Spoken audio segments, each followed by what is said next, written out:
waliakisha pasi. Kapewa time iwake proper. Wenye tu nagojea nasikia, okay, nilikuwa nasikia Kiarabu, but sikutaka wajue. Cause niliona najua siri nyingi, wakinipangia kitu na so nikasikia tu wakipangana hapo. Wenye watanichoma na pasi moto. Alafu sasa nikae venye wanataka. Juno nilitolewa nguo zote. Mbele ya watu? Yes. Nilitolewa nguo zote, nikakatwa nywele. Ati naweza kuwa nimekuja pesa nimezidungia huku. Unajua nywele yetu ni ngumu. Kaka nilifungua Bible, nikaeka tu hapo chini. Nikapiga magoti. Okay. Mshahara wangu ikitoka nitakulipia dege. Nimeamua sasa. So yako kulipia na hizi pesa za serikali alikulipia na zake. Zimeisha.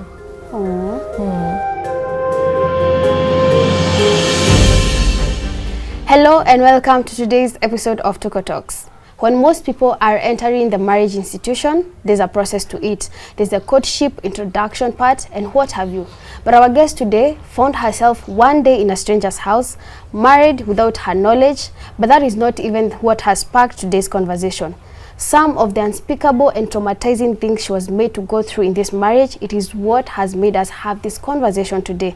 And just a disclaimer, we are not against marriage. We are not showing the bad side of marriage, but we have to create awareness of the reality of things happening in these institutions.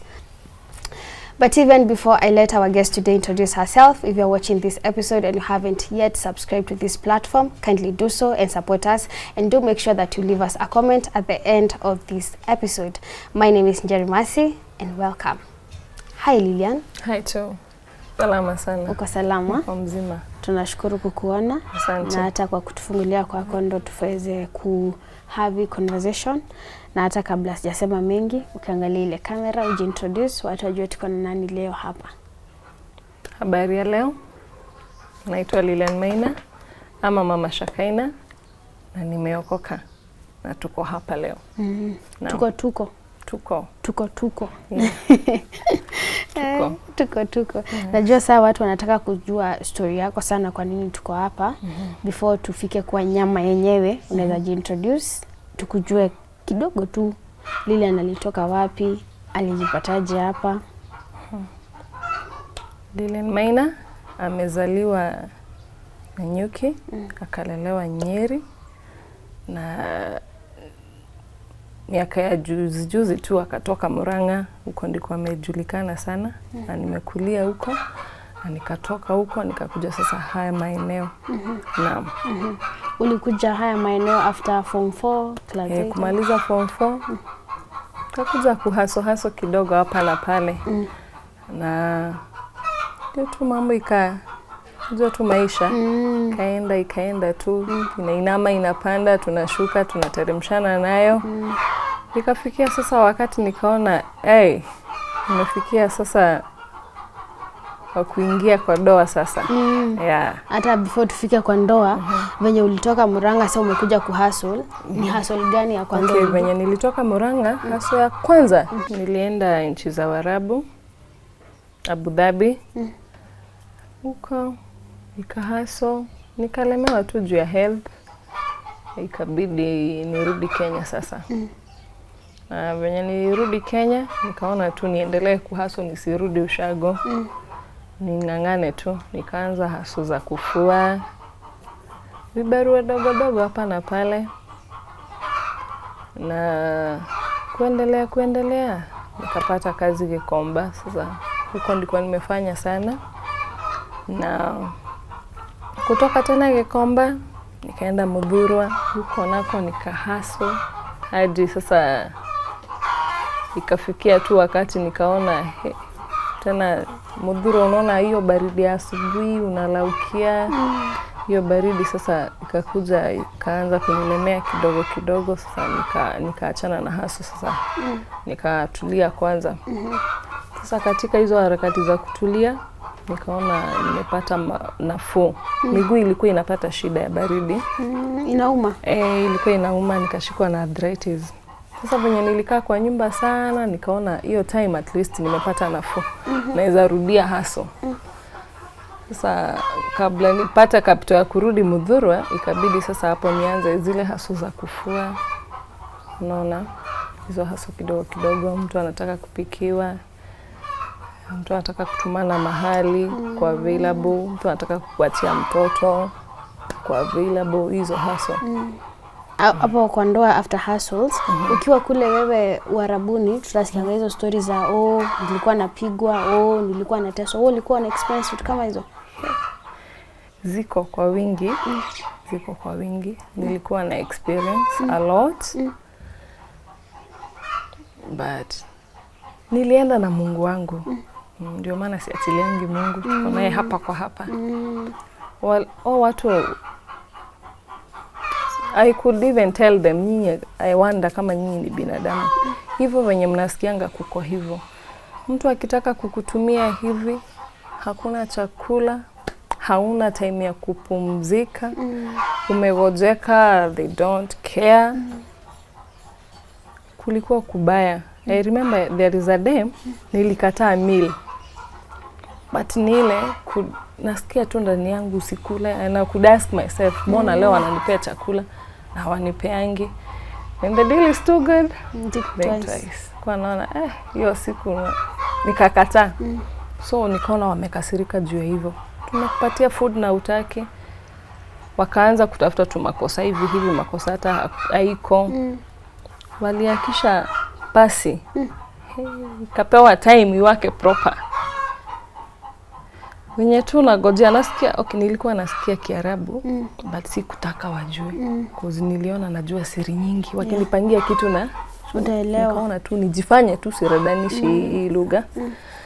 So nikasikia tu wakipangana hapo. Wenye watanichoma na pasi moto.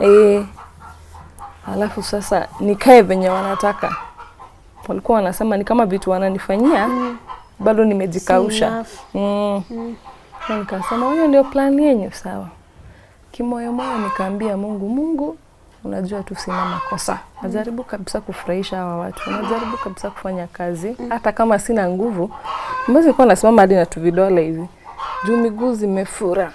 But you just unataka kukua tu mpoa kwao. Wenye walikuja kuchukua hiyo pasi, sijui venye nilimtwist mkono, mmoja wao ndiye alichomeka. That's how God saved me. Na ikuleta vita wako. Nilipata strength nyingine. Hata mimi mwenyewe hadi leo sielewi. Nilitwist. Wao ndio walichomeka, mmoja wao ndio alichomeka. Sasa nikungangana wapeleka huyo Jose.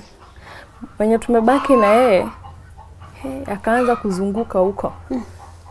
Kama ni kuomba ama ni kufanya nini. Anafanya tu mavituko. Nikamwambia Mungu, Kenya tu anakusanyisha hivyo, ani attack. Na wewe nitumie backup. Sasa I'm all alone here. Mkenya mwenye tulikuwa naye huko alikuwa totally weak, hakuna kitu angenisaidia. So, venye walikuja kuniattack, kuna God. Nilizungukwa. God said his angels, nilizungukwa. Nilikaa kama kwa cover. Hawangenifikia. Ni kama glass unakuja, unarushwa huko. That's how it was. I was like, so God is with me, okay? Hivyo ndivyo walishindwa kuniattack. Na mishoni zao zote zikafail. Sasa juu zilifail, hawakufail poa. Venye hao wengine walikuja after kupeleka yule, ndio sasa wakaona, huyu imeshindikana, itabidi tumtoe huku. Ndio sasa wakauliza yule Kenyan, hebu tuelezee kwani Lilian, kwani anakaanga aje? Sasa huyo ndio aliwapea siri. Ako kalikuwa already kamefanywa anakaa tu kama wao kiplani tu. Kalikuwa kama kamjinga tu. Walikuwa wameka misuse, sasa kanafanya venye wanasema. Ni venye mimi sikuwa naingia kwa hizo trap. Lucy anawaambia Lilian anaombanga, Lilian ako na Bible. Kaenda kaonyesha kwenye nimeficha. Nilikuwa nimeficha kwa choo. Kifungua choo si hapo nyuma sasa. Place ungefikiria nilikuwa nimeficha hapo. Lilian anakuanga na Bible. Lilian hata akikataa kukula yeye anaobanga. Hata ile wanao mnasemanga tulale, yeye ni kuomba anaobanga. So iko hivyo. Hata akawaambia hata Lilian alisema Mungu wake atamtoa huko. Alikuwa anasema tuende na yeye. Akawapea hizo siri. So they were like, are you even planning to leave? And I'm like, yeah. Uende kwenye na mko maskini? Yeah. Oh, they already know you are poor back at home. Yes, they could even tell me, your family is poor, very poor. So you need us for survival. Na waliuza ng'ombe ndio ukuze huku. They sold everything. And I'm like, better tukae hivyo bila. But I'll go back home. But I'll go back home. So all they did, wakapanga kampango. Na wasikia tu, nilikuwa nasikia Kiarabu. Akapanga kampango. Acha tuseme Lilian ameiba pesa. Tuite Masanse wakuje wanishike. Then tuende na wao. Niende wanitese proper. Nione better nirudi wapi? Home. Kwa ile boma. Kusell imekuwa worse. That was the deal. Na wakapigia Masanse. Na nikakujiwa. And they were like, kulikuwa na pesa hapa, Lilian ameiba. And Masanse wakasema tumsearch before tumbebe, watu wa familia wafanye nini? Wamsearch. Juno nilitolewa nguo zote. Mbele ya watu? Yes. Zote. The humiliation. Zote nilitolewa nguo zote, nikakatwa nywele. Ati naweza kuwa nimekuja pesa nimezidungia huko. Unajua nywele yetu ni ngumu. Walikunyoa? Of course. Nikienda kukata niligongwa na makasi, hata niko na kamaka hapa. Nilitoa zote. Bra zikararuriwa, nisikuwe nimeficha huko ndani. Those pouch. And I'm like, mi hata mahali pesa zilikuwa sijai kanyanga. Watu walikuwa strict, kuna boundary ungevuka. Unaona? Sikuwa napita hapo. Actually hata tukua tunakalia viti ati waseme zilikuwa kwa kiti ni kanini. So mimi nikatolewa nguo zote. Na natolewa zikitupwa kwa maji. Nilirushwa hadi vidole huku ndani. Wakitafuta do? Pesa. Na unajua the irony is they know ujaiba wanakuekelea. Yes. But they're making you go through all this. Yeah. Sasa hiyo nani wako hapo? I was naked. Askari walikuwa, watu wa familia wako. Nani hiyo nani anakuingiza vidole usiku? Shosho huko. Hiyo boma ilikuwa shosho, watoto wake, watoto wako kwa one roof. Wengi sana wanakanga that. Kwa one roof. Nikarushwa vidole. But finally wakaona sina pesa. And it was very painful. Nikachukua nguo zangu mararuraru, ziliraruriwa kama zingine nilikuwa natolewa kama zimeraruriwa tu. So mimi nikavata zikiwa wet hivyo. Nikarushwa hapo nje na tu vitu twangu. Bible yangu ikaendoa kwa choo ikararuriwa. Nakumbuka nilipata courage ya kuambia venye mmerarua Bible yangu ndo mmerarua maisha yenu. And I was like, and I was telling, I wanted them to know kuna Mungu hivyo venye wao wanaamini hata mimi naamini. Nikamwambia tumeambiwa mahali utaenda ukubaliwe vizuri uache baraka. Sasa juu mnanitoa huko naacha vumbi. Umedungesha miguu. You're that crazy. And I told them I'm more than crazy. I'm berserk. I'm more than crazy. Na nikatoka. Askari tukatoka, nikaona wamepewa bahasha.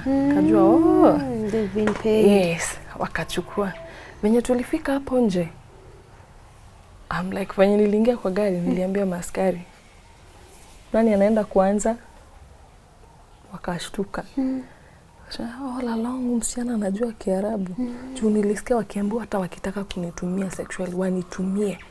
One harass ndio nione iwe funzo. It's too much. Wacha tu nirudi uko tu nisarende tu.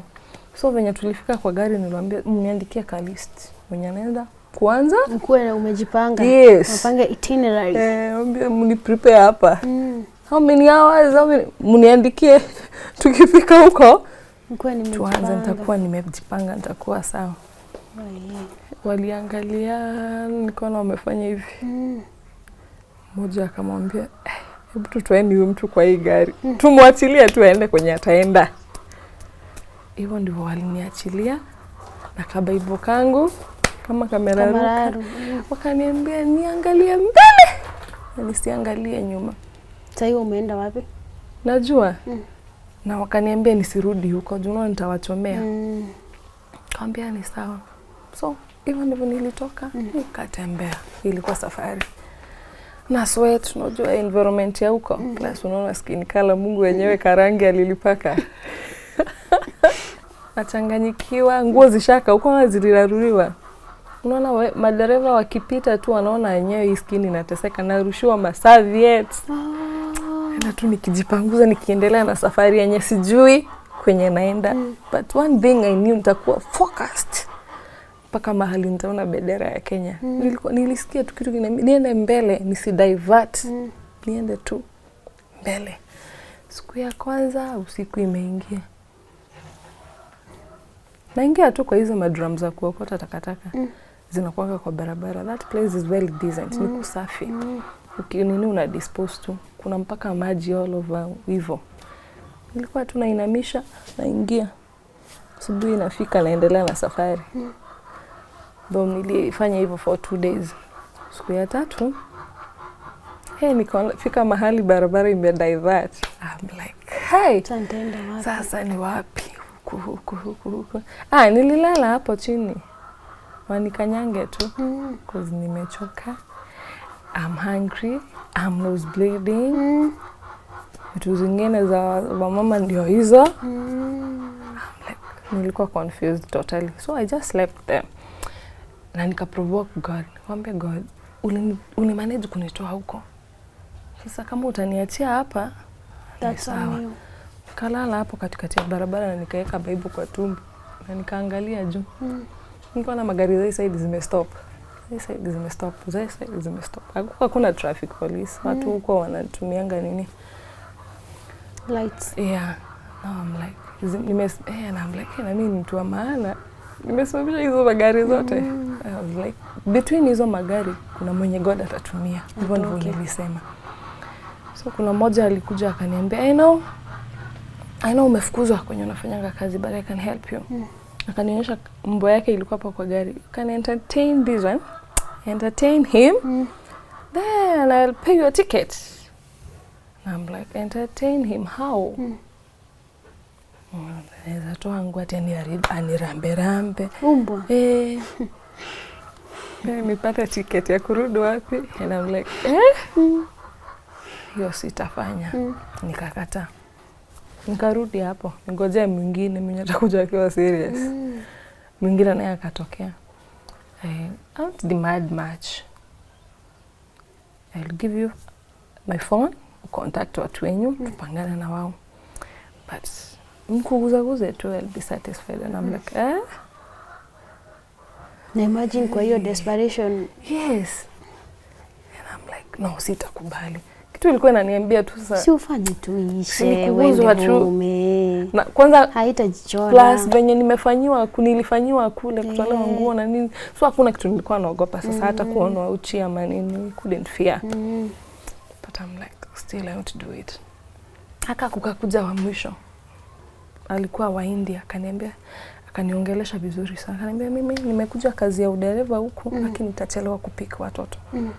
Mnaweza kuja tu kindly, uingie kwa gari, niende nichukue watoto nisikosee masaa nitafutwa kazi, then uniambie unaweza taka nikusaidie aje. Niliamka mbio. Faster.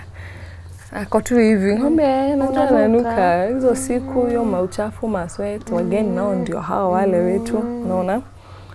So nikaona huyu at least akona roho ya Mungu. Hata aliniambia I'm not like them, mimi si Mwarabu, mimi ni Muhindi, I'll help you. Akaambia okay. So tukaenda nikakaa kwa basi. Ilisprayiwa. Akaenda akapika watoto but hangeingia na mimi. So before afike akaniambia mimi nitakupea dirhams. Akanipea 10 of them. Akanibaia chips. So ukitoka home hata huko na doa yote? I had nothing, ni baba yangu tu. Mimi mararuka hivyo, I had nothing. Akaniambia ama utaenda swim kidogo uoge. Akamwambia hapana, niko sawa. Mimi am okay.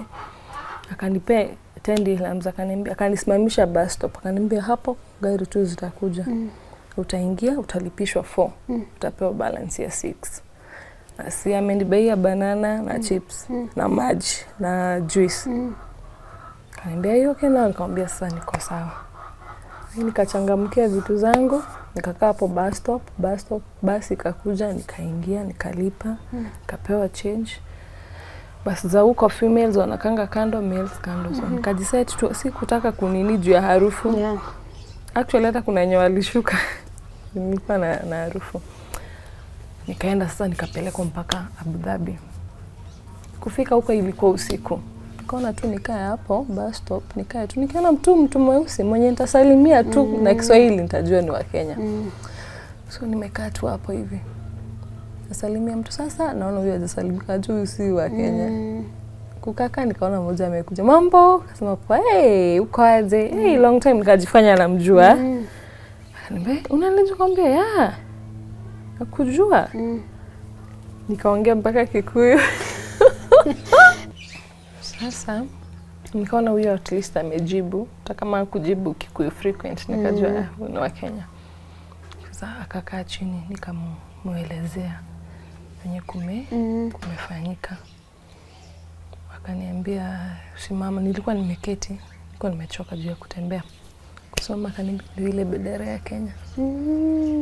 Sasa utafanya hivi, kesho asubuhi na mapema uende huko. Utasaidika. Na juu ya mabuilding na hizo staff, akaniambia utaingia tu gari itakuzungusha ikudrop hapo. Akaniambia nitalipa 2 dirhams. So already niko nazo. Nikamwambia ni sawa. Na akaniandikia contact zake, akaniachia na akaenda. Sasa yuko na simu? Sina? Niko tu hivyo, at least ameniachia tu kwa kapepa nikaweka kwa ile Bible yangu. So na akaenda. Penye nilikaa akaniambia sasa utakaa hapa. Hata ninge suggest tuende tu mahali at least pamejificha juu hapo nitatolewa tu, unaona ni usiku. So nikaenda tu nikatafuta place iko na maua hivi na nikakaa hapo. Sasa yeye venye alienda akaona hapana, singemwacha. Kitu kamwambia nikujie. Akakuja kama amebeba kitrouser, kijacket na kikofia. Juu huko female wanakanga side yao, males wezi vuka, kumewekwa mpaka askari wezi enda, kuna boundary wezi vuka kwa mwanamke. So aliniletea kitrouser, kikofia, kikoti hivyo. Bahati ulikuwa ushanyolewa. Kichwa iko tu. So nikavaa, kaniambia utabounce tu kidogo. Kwanza aliambia mbaya. Mimi kwanza niliexaggerate. Nilivuka hiyo kwa. Nikabounce hivyo, nikavuka na tukaenda. At least nikatake shower. Nikafua at least zile nguo nilikuwa nimezimess. Sikuwa hata najali kama zitakauka. Ilikuwa almost asubuhi actually. Then sasa lazima tutoke mapema na giza nisionekane tena. Bas. So akanipigia nguo pasi. Walikuwa wengi that room. Walikuwa mix wa Rwanda wa wapi, but walinielewa. So mimi nikatoka. Nikaenda akaniambia sitaki tuonekane na wewe. Juu nitaambiwa nikae na wewe. Si nilijifanya msaidizi. Nikae na wewe. So wewe utaenda wingi huko kwa ambassador ujieleze. Kutoka hapo mtasaidiana. Utapata Wakenya wenzako huko. Nikamwambia ni sawa na nikaweka contact na yeye akaenda. So mimi nikaenda nikaingia kwa ambassador. Ilikuwa bado mapema. Nikakaa hapo nisubiri wakuje. So wakakuja na kukafunguliwa na nikaingia. Kuingia napata Wakenya wamechomwa, wengine wamekatakatwa, wengine wako na mimba, wengine wako na mavidonda huwezi elewa, unaona. Nikaona kaya watu wako hali mbaya. Ukushinda. Akimia hata niko beta. Kukaa basi akikuja kupita akaniona. Ananiambia, "Unataka nini huko?" Nikamwambia, "Nataka usaidizi." "Nitasaidia ama ni wewe?" Unaona uko sawa. Uko sawa, huna alama, huna nini? Nikamwambia hizo alama ningekuwa nazo zote. Mimi ni Mungu ameishi kunisaidia na kunipigania. Je, hata zenye mimi hata sijui, lakini niko na shida. Nikamwambia hata health yangu haiko sawa. Kuna time nilikuwa nagojea huko kifua ina block. Hiyo place unajua wanafunguanga maisi. Una sneeze nini damu inaruka kama imeshikana kama maini. Nilikuwa naambia basi unaweza niona tu hivi. But ndani siko sawa. Hata mimi naomba tu nisaidie. Naambia tutaona msaada ukibaki ni sawa. Pesa yenye serikali imetuma ya hawa. Walikuwa wasichana 60. Wewe tutakutolea wapi? Akaenda. Wakajaribu kunitoa hapo wakashindwa. Mimi nikakaa tu hapo. Kukaa nilifungua Bible, nikaeka tu hapo chini. Nikapiga magoti. Nikaomba kimoyo moyo. Nikaambia Mungu, huyo ambassador mkumbushe kama ushaimtoa mahali. I'm very sure hujamleta tu hapa kwa ambassador hivyo. Ametoka mahali. Una mahali umemtoa. Hebu Mungu mkumbushe tu. Mkumbushe tu. Anisaidie. Kumbe na yeye ambassador akiwa kwake anaangalia tu kwa CCTV kala kasiana kanafanya. Akaja toka kwa reception. Niko tu hapo. Si ndio akaona nasoma Bible. Alikuwa ananiambia aliview Bible, hata sikubukangi that verse. That verse ilikuwa imesema whoever you will water, hata wewe you will be watered. Ikamguza. Alikuja akanigonga tu. Takusaidia. Actually, kaa hapo. Akatuma mfanyakazi wake mmoja aende niletee food. Nikaambiwa Kenya nataka niitishe. Mchele, nyama, nini hizo. Nikonja, mimi nikaitisha kila kitu. Zikaendewa venye nilikuja nikakula, akaniambia subiri, my wife will come for you. Tutakaa na wewe siku kadhaa. Sio ulikaa kwake? Mshahara wangu ikitoka nitakulipia ndege. Nimeamua sasa. Sio yako kulipia na hizi pesa za serikali alikulipia na zake. Zimeisha. Tunaona. Na finally ukakuja home. Finally alinilipia, nilitreatiwa poa, ni yeye mwenyewe alinidrop mpaka airport.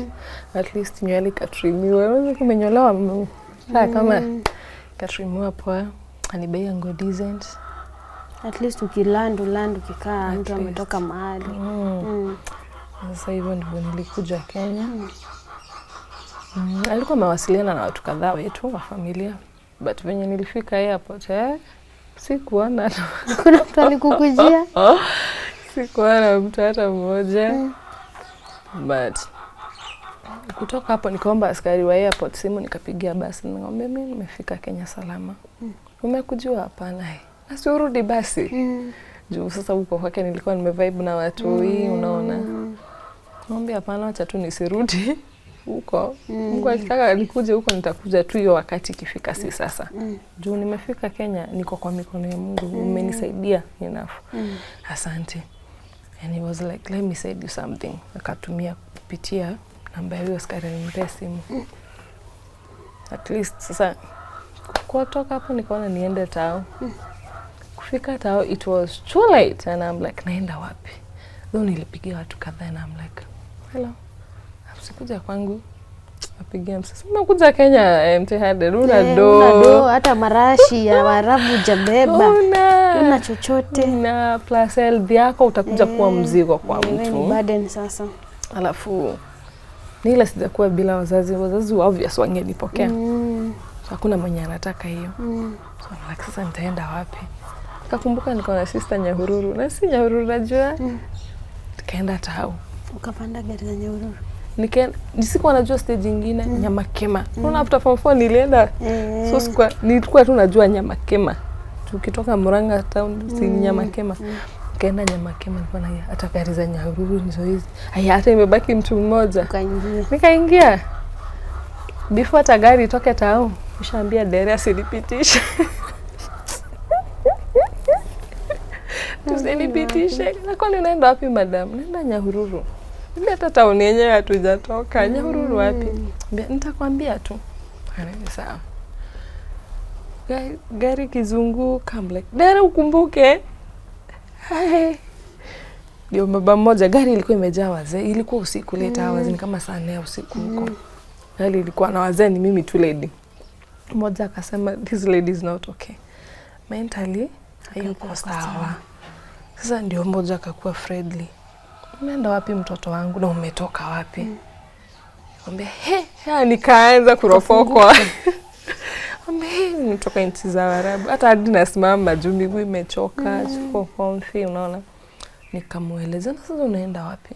Nikamwambia nasikianga niko na sister yangu Nyahururu, basi sijui ni wapi. Sasa utasaidikaje? I'm like twende tu. Na namba yake unaijua?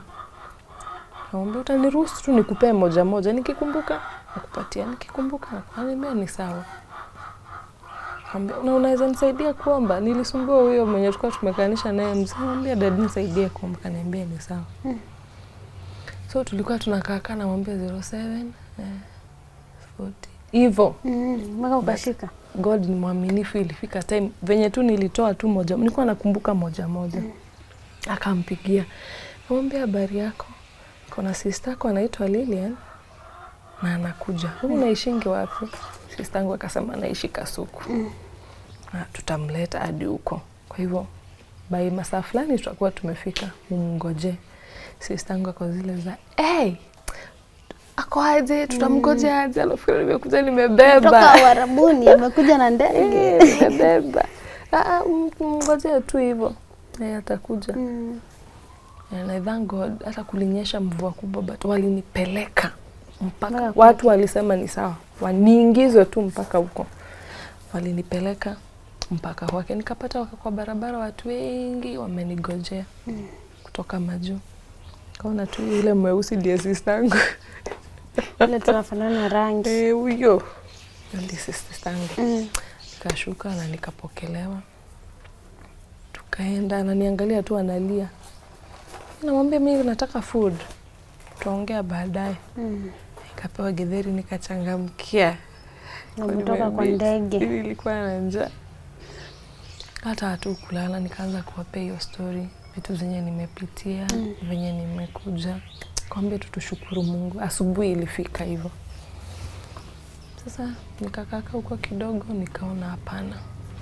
You have a life. Hapana, sasa nimerudi Kenya. Sitaki kuwa burden hapa. Nilitarajia nitakuja na kitu. Unaona? Sitakubali kukaa hivyo na watu wanang'ang'ana mambo zao. Ndio sasa nikapigia rafiki yangu mmoja nikamwambia nilikuja Kenya na kuko hivi na hivi. Ukisikia job mahali unaweza niambilia. Hivyo ndivyo sasa nilitoka huko Nyahururu. Kakuja Nyamakema. Kwenye nilishukia kwanza nikaenda Dandora. At least nilikuwa najua Dandora kidogo. Sasa huko ndiko nilianza hizo haso za kufua. Kanyumba unatafuta kadhaa. Ukahaso sasa. Kaanza kuhaso hiyo. Mpaka ukajipata sasa wakati inafika ya ndoa. Sasa tuende kwa ndoa, najua hapo ndo amengoja. Huyu mpenzi wetu tutampata wapi? Tutajuana aje? Tutadate mara ngapi ndio mpaka ifike tunaoana? Very interesting. Yenyewe. Huyu mpenzi alikuwa mmoja mwenye alikuwa ananipea kazi ya kufua. So nilikuwa naenda namfulia, nampikia, narudi zangu. Na alikuwa alintrust tu. Niko mwaminifu, hata kinipea pesa excess I'm like mimi leo nilikuwa na deserve kulipwa he. Na hivyo ndivyo tulipatana na ikakuwa alikuwa disabled actually. Alikuwa na mguu mmoja, alipata ajali kuanga na mguu mmoja. So ulikuwa unapata most of the time ni yeye. Akitaka kutumana kitu mahali mimi ndio namuendea. Akitaka hivyo. Alikuwa ametoka jela by the way.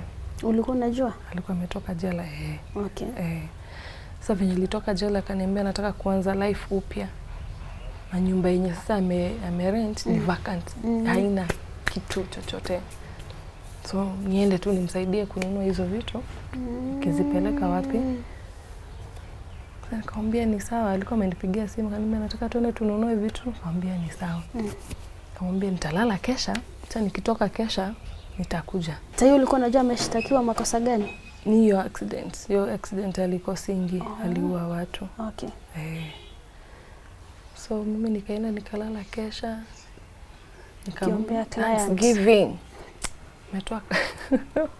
Mtoa jela nikashukuru, asubuhi ikafika. Nikaenda kwa nyumba, nikaoga, hata sikulala. Sikulala, kuna mtu anahitaji usaidizi wangu na mimi niko na miguu yote. Mungu Baba umenibariki. Okay. Acha tu niende nisaidie huyu mtu. Ni mimi ameona mzuri. Naweza msaidia. If you water someone else, yes, you will be watered too. Yes. Ama Mungu ni kunitempt. Naona Mungu amenitoa faa. Sana kupima aone kama wokovu yangu ni ukweli. Nikamwambia okay, I'm coming. Nikampata Spamol. Tukanunua hizo stuff zote. Tukazipeleka kwenye alikuwa amerent hapo Kimbo tu. that from. Actually hangeweza hata kupandisha vitu. Sasa ni mimi kupandisha. Nikapanga nyumba. Mpaka usiku ikafika, I'm like huko hata sabuni, hata chumvi, hata nini tena. Kakimbia super nikanunua hizo sasa vitu za kupikia na sabuni na nini na nini. Nikakuja nikaeka hapo nikampikia. Akanilipa, mimi nikasonga. Nikamwambia in case unihitaji niite tena. Unaniita tena. Available. Yes. Unaniita tena na kuna chachua naenda actually kwenye nilitoka kesha usipweke kwa nyumba sana naweza kuja tuende church. Na that Sunday yenye ilifuata akakuja na tukaenda church. Basi hiyo Kimbo unaishi wapi? Wapi? Nilikuwa nakaa Kahawa West. Oh, so unatoka Kahawa West unakuja Kimbo. Kazi ya Mungu. Huduma. Kutoka Kahawa West kuja Kimbo. Na akakuja tukameet church na tukafellowship. Nilikuwa nimeomba ukuje church at least ushukuru uambie Mungu amekutoa jela na uanze upya unaona. Hata nilikuwa nimempea idea hata utenganisho na hizo mambo za jela. Hizo maroho mbaya fresh. Upate freedom sasa. Yes, ukue. Akaniambia ni sana. Tukaenda tukapatana Resambu na tukaenda church. After church akaniambia nili notice kuna kitu kadhaa sina. Tunaweza pitia Githurai. I'm like, ni sawa. Katoka church. Sinomo. Hata usinibeg. Kuna kitu tunaenda kufanya nyumba. Githurai nanunua bucket, mob nini hizo stuff hazikuwa tumenunua already. Unajua unakumbukanga ukiseto ndio unakumbuka kuna kitu sina. Unaona gaps. So tukaenda. Sasa sisi tulianza hivyo. Tukinunua vitu akinihitaji. Sasa ikafika wakati sasa December imefika. Nikamwambia sasa mimi naenda ushago.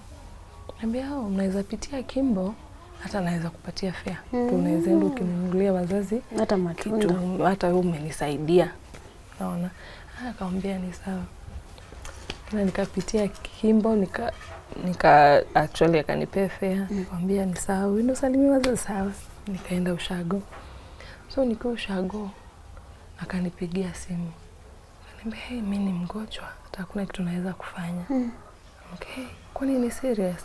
Hata sielewi. Kasikia yenyewe mtu anatetemeka. Unajua nilipanga safari mbio. Client asidedi. Sasa naona ile condition yake. Plus aliniambia ni mimi ana trust. Plus I think unaona ukienda place kama jela unatengwa. Hiyo stigma wewe ni criminal. Sasa mimi nikimtenga itakuwaje? Sipo. Na wewe ni mwokovu. Mimi nikatoka mbio, shaka mbio, safari ya mbio. Kakuja. Nikambaia madawa, nini. Paka mtu wangu akakuwa at least sawa. Sasa si unaona imekuwa usiku. Ilikuwa weekend. I'm like, sasa nitamwacha aje na hii hali? Siwezi. Na akatuacha. Hii ni gospel gani? Na mtibu naenda. I'm supposed to be here. Tunaambiwa tuhubiri Jerusalem kwanza. Before tueleze. So I'm like, it was on Saturday. Mimi nikapigia Bishop nikamwambia, Bishop sitaweza kukuja church kesho. Niko na mgonjwa. Kuna one of wale nafulenga mangu. Actually tuwe kuja na yeye church. Akaona anamfahamu. Ako hali mbaya hata naomba unisaidie kumuombea. Akaniambia tusaidiana kuomba. Sawa. Mtangu tunamsupport na maombi. Asubuhi ikafika. Bado hali yake ni kama dawa zilikuwa zinamweza. So asubuhi nikaenda nikatafuta hizi maunga za mihogo nini at least kitu akikunywa hata madawa zita. Nikakaa siku moja 2 ya 3 at least akastabilize. Tukaenda MTM akakaguliwa akakuwa sawa sasa. Hata yeye nilimwacha tuliachania tu hapo Kimbo. Yeye akarudi akachukua motorbike, mimi nikachukua gari za Kahawa West. Na nikaenda. Sasa wiki si imeisha, tumefika sasa Sunday nyingine. Tuna communicate tunaendelea poa. Hiyo ni poa. Ungailisha. Hapana. Mambo matunda. Vitu ziko sawa. Hiyo Sunday nikaenda church. Church nika fellowship. Church venye iliisha, time ya kwenda kumeet mimi ni wa Preston. Time ya kwenda kumeet at least tuongee, to discuss church ilikuwa hivi. Kanipigia simu. Hello, nataka I'm like, hello. Niko excited amenipigia. kwaje? Mimi nikasikia ameniita babe. Mimi nikamwita. Alikuita babe? Mimi nikamwita babe. Sijui ilitoka aje, ilitoka. Yes babe, kwaje? Niko poa. Fanya hivi, enda home. Ndio kuna nini? Niambia wewe, uko wapi church? Enda home. Okay. Watu wangu sitabaki praise team leo, ataka chai sitakunywa, tuko tunakunywa chai. Niko na emergency. Nimeenda. Nikiwa excited, nikaingia church. Nikaambia bishop, bye. Nimeitwa mahali. Yaani niko too excited. Nikaenda home. Kufika Kahawa West nikampigia, I'm like, nishafika, niko kwa nyumba. Niambia sasa Kenya nitakwambia ufanye. Sawa. Nataka upaki hizo manguo. Si nimekwambia Kenya nimekwambia ufanye. Sawa. Nimekwambia upaki manguo. Natuma gari kukujia saa hii. I'm like, serious? Excited. Yeah, I'm very excited. Very, very excited.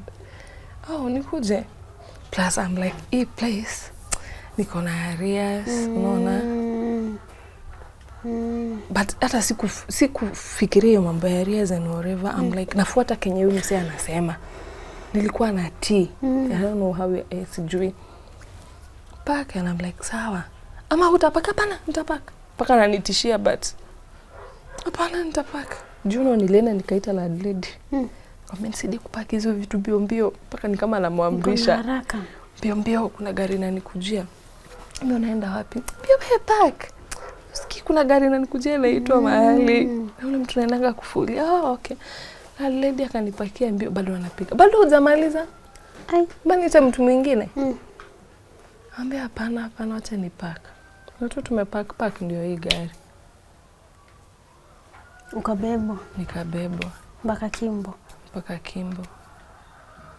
Tukapandisha vitu. Kukaka nikaingia kwa nyumba niko tu hizo ni vitu. Ndio nilifunguka hizi ni vitu zangu. Nikamuuliza, what happened? Kona tu amecheka. Ambia wahika. Umeolewa wewe sasa. Just like that. Kacheka tena si umekuja na vitu zako, nikaona yenyewe nishaolewa. Nimekuja ile mitungi. Hata ungepea neighbor. Okay. Zenye sikuweza kubeba viti and whatever hizo niliuza. Niliambia landlady auze ataniambia. So hivyo ndivyo nilijipata kwa marriage. Na hivyo ndio uliolewa? Niliolewa hivyo. Just a random day amekupigia akakuita babe, you responded babe. Ukapack and you got married. Just wow. Msichana wa praise team. Msichana wa Yesu. Intercessor. Yeah. Haukuwa umeintercede? Nilikuwa nimeintercede na nikaona nitafanya harusi kubwa. Ya kifahari. But how I was deceived. How that was diverted, I don't know. I don't know. So sasa first day ni ya kupanga manguo ya usiku. Kupanga manguo tujue hapa patakaa hivi. Sasa vitu zangu. Sasa boma ni yako, make it a home. Yes. Asubuhi kafika, nikapika breakfast. Sana I'm like, nikupikie uji ya machai. Mayai unatakanga ikiwa aje? Akisema unafanya. Nafanya. Mlikuwa na age gap kubwa? I don't know.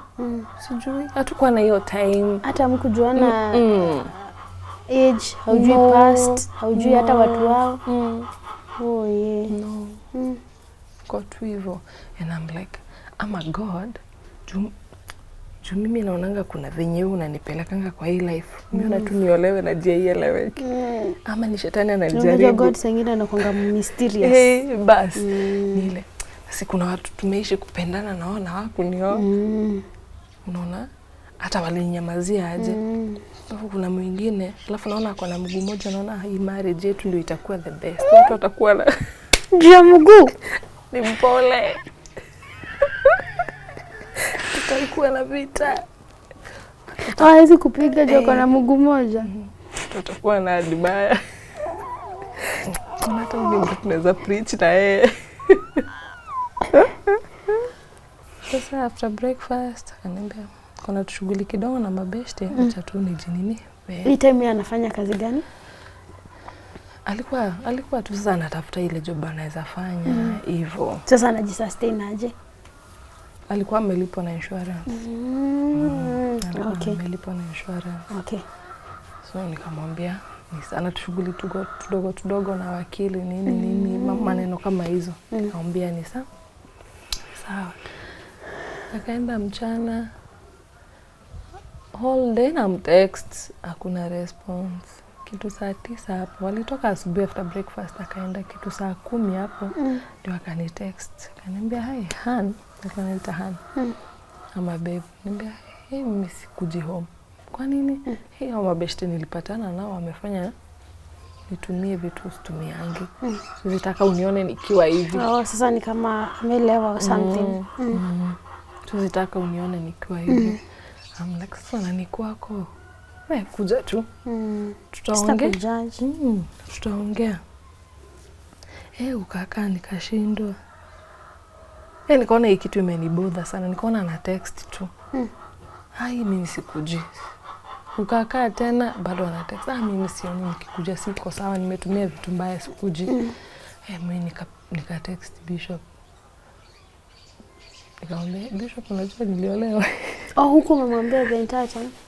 Hizo siku zenye umekaa kwa hiyo ndio hujambia Bishop? Mimi ni siku 3 sasa, sio nikuelewa Bishop. Akaniambia hiyo nikuelewa sasa. Tuombe basi. Lakini saa hii ananiambia hataki kuja home iko hivi na hivi na hivi. And Bishop akaniambia tulia. Juu hata mimi sijui venye ulienda huko, but for now what I can tell you, nyenyekea, subiri. Umsolve mambo kwa juhuda. I'm very sure hata humjui. I'm like hata simjui. Ananiambia na wewe venye nakujua najua utanyenyekea. Ukinyenyekea at least God will show you the way. Nikamwambia ni sawa. So nikapigia jamaa wangu. Nikamwambia hata naweza kukujia. Uko wapi? Sasa hiyo situation yenyewe yako obvious niliona mtu. Bedhe amelewa na hana mguu. Nikasikia hata kuongea kwenye maneno itoke. Unajua huyu amelewa mpaka. Nikamwambia sawa. Ambia mabeshte zako sasa umetosheka sasa. Kuja. Aliletwa kitu saa 6 ya usiku. Akakuja akanipigia simu. Kamwendea, tulikuwa tunakaa third floor. Kamwendea. So unambeba ama? Nilimbeba. Nikiteremka hizo stairs, I'm like God, marriage ilikuwa ianza hivi. Siku ya 3 ya wiki ya pili. Kwa marriage nishamwendea. Ama ni shetani ananijaribu. Tuma unishindi this time. Kujaribiwa. Nitakonka. Pombe tu hii nitaombea, nitafast. Disconnect na marafiki. Prayer warrior. Disconnect na wao. So nikateremka, nikambeba. Sasa hata sijakula. Si nimemngojea tukule. So niko wiki mpaka saa 6 ya usiku kama ujinga umekaa tu na jaa zako. Hauwezi sawa. Umefanya tu job tu nyumba umechoka uko wiki. But nilala tu nikambeba. Kamleta kwa nyumba. Kachukua kitambaa warm, maji ilikuwa kadhaa, nikampanguza. Kamwekea besheni hapo hadi ana puke tu. Nikamwambia aje sasa kifika ni maneno ya pombe si poa. But tutaongea maneno okay? Asubuhi. Kesho asubuhi. Mimi nikamwacha alale. Akaniambia akule, ngambia mimi niruhusu basi nikule. Akaniambia ni sawa. Akaonja tu kidogo ya kalala. Mimi nikakula nikamjoin. Asubuhi sasa ikafika. Nikaamka, prepare breakfast as usual. Uji nini? Nilikuwa napenda kumpikia uji. Unaona mtu hiyo mguu plus mimi nilikuwa na weight. I'm like mtu anakaa tu.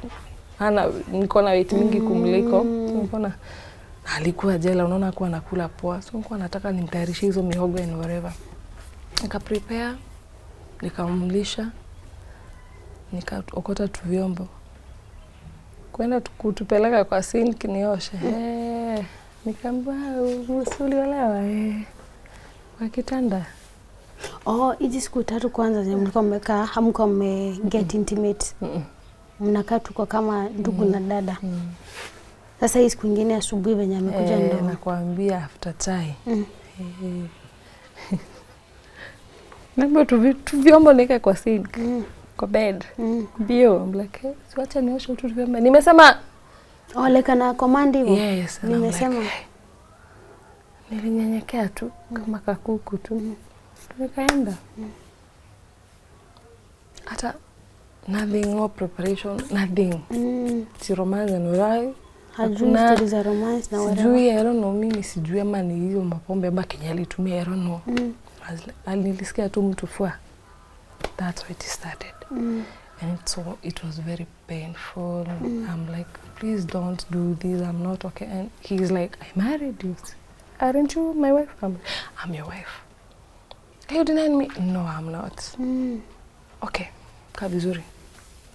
Oye wewe. Ananitumia, anamaliza. Ama anachoka, anaacha.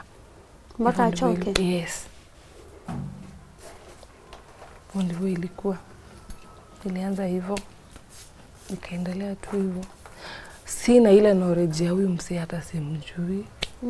Hata hatujapimwa. Hujui hata wazazi? Sina, wapi? I don't know, mimi nilikuwa tu. Kenya amesema kwa submissive kabisa. Let's do this. Okay, mbio. Proverbs 31, mama. Yes. Hiyo Proverbs 31 imetupeleka. Kama hivi na respond, unaona? Mtu akienda tu atafresh. Wameoa. Nimetoka kwa choo ndo fresh. Ngoja. Anaenda anatumia washroom. Yes. Anakuachia uchafu zake hapo. Wewe uingie ukamflashie. Na how question? Niko submissive. Mimi ni shingo. Ndo kichwa. Yes. Sasa unajua na imagine mtoto mdogo, sasa huyu ni mtu mzima mwenye umepikia mihogo and what have you. Amekuachia waste zake huko uende flash. Hata hajafunika wewe uende. Haukuona hii at this point hii submission kwa sababu intimacy ni forced. Command, mtu hata ujui sister yake, ujui hata rafiki, ujui nani. So basically ni stranger. Na uko kwa ndoa. Lilian. Hauambii Bishop hata hii ndoa sioni kama inafaa kwa nini. Nilikuwa naona nikimwambia atanitoa kwa ndoa. Nataka kuvunja ndoa. Nataka kustiki kwa ndoa, hata nilikuwa nimezeeka bara. Sikuwa nataka, I'm like nitamwambia nikifika mwisho, acha mimi mwenyewe ning'ang'ane. Kishindikana niinue mikono niseme it's okay. But si mngecheka kwa nyumba, si mnge vibe. Wezi hata imba ka worship, ukiosha vyombo ni shida. Wezi hata ombea chai. Ukiserve hivyo shakunywa. Anaepuka. Anaepuka maombi, worship nini. Na zile siku za kwanza ulimpeleka hadi church na akakaa, sasa huyu ni ndugu atafuata kanisa. Hata amebeba bebe wa Kiswahili na Kikuyu.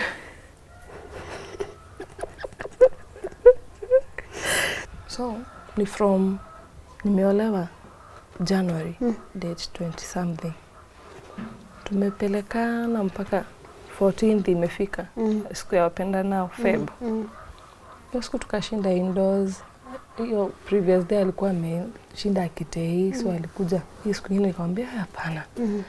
Na hii condition yako hapana, utakaa kwa nyumba. Au utaenda kwa hao masherifu wako. So tukashinda vizuri. Nikaona at least nifuafue. Wewe mwezi shinda tu mmeka. Na msi kuna conversation anaepuka, hataki umuulize kwani watu wenyu. Watu wenyu wako wapi? Kwa nini tulianza hii maneno kama hata hatujapimwa, hunijui? Sikujua, hakuwa anataka that conversation. Tutaishi aje? Na tungeketi chini tu plan mpange hata ndoa ikuwe settled. Bas. To agree hivi, hakuwa anataka such. So mimi nikamuondokea tu watch movie zake, mimi nikaenda kufuafua kidogo. Na nikifuafua unajua sasa nilikuwa kwa mimi nashtukia tu naimba. Kuna ama worshiper so subconsciously itaanza kuflow. Napata tu na umefungulia maji mfereji nini unasikia usikia akikuita anaitana na husikii. Sasa time yenye umezima maji na ndio namwambia hey babe, na kwani umenyamaza aje? Nimekuita mara ngapi kama uniitiki? Fujo. Nimekuita mara ngapi unitolee hizi manguo unipate na iko hapo. nipe hii bag uniweke hapa ndio nikuje hizi manguo. Mbebe, si ungevuruta tu. Ni umeniwa ama ni mimi nimekuwa? I'm like pole. Nilikuwa nimefungulia mfereji, sikusikia. Kuchukua nimlete, hata nimetoka hata nimeenda. 15th, hiyo harakati ya kusema sijamtolea baga kuja nguo na nini, akaenda. Alikuwa anatafutilia tu kaishu ndio akuondokee. Aji-excuse. Akatoka akaenda. Venye alienda alikuja usiku. Sana na usiku huko saa 8 ikielekea saa 9 kama ametei. Kwa yani hata alikuwa wasi. Kama ndio tu as usual na alibeba keys. Akienda alibeba keys. Alikufungia ndani ama? Hakunifungia but alibeba keys. Okay. Akaenda. Sasa imagine ananipigia simu, hello, saa 8 usiku kuja unifungulie gate. I'm like, sina uko na key. Nimesema kuja unifungulie gate. I'm like, okay. Sawa. Kateremka kumfungulia. Kaenda kanipe fungua hapo kwa kamonya ka gate. Nikachukua sasa nimfungulie. Nikamfungulia. Nikambeba tu. Mpeleka kwa nyumba. Akaanza tuvurugu tu. Hata ulali kwa hii bed, I'm like, ni sawa. Ulilala wapi sasa? Nililala chini. Nikazima stima, nikanyang'anywa leso zote, nilale hivyo. Mimi nililala, asubuhi kafika 6 kafika. 6 kufika tania ananiamsha, masaa yako ya kutoka imefika. Toka uende. I'm like, issue tu ya venye ulinitisha bag jana na sikusikia. Issue tu usiku na umekuja ni wewe hujataka nilale kwa bed.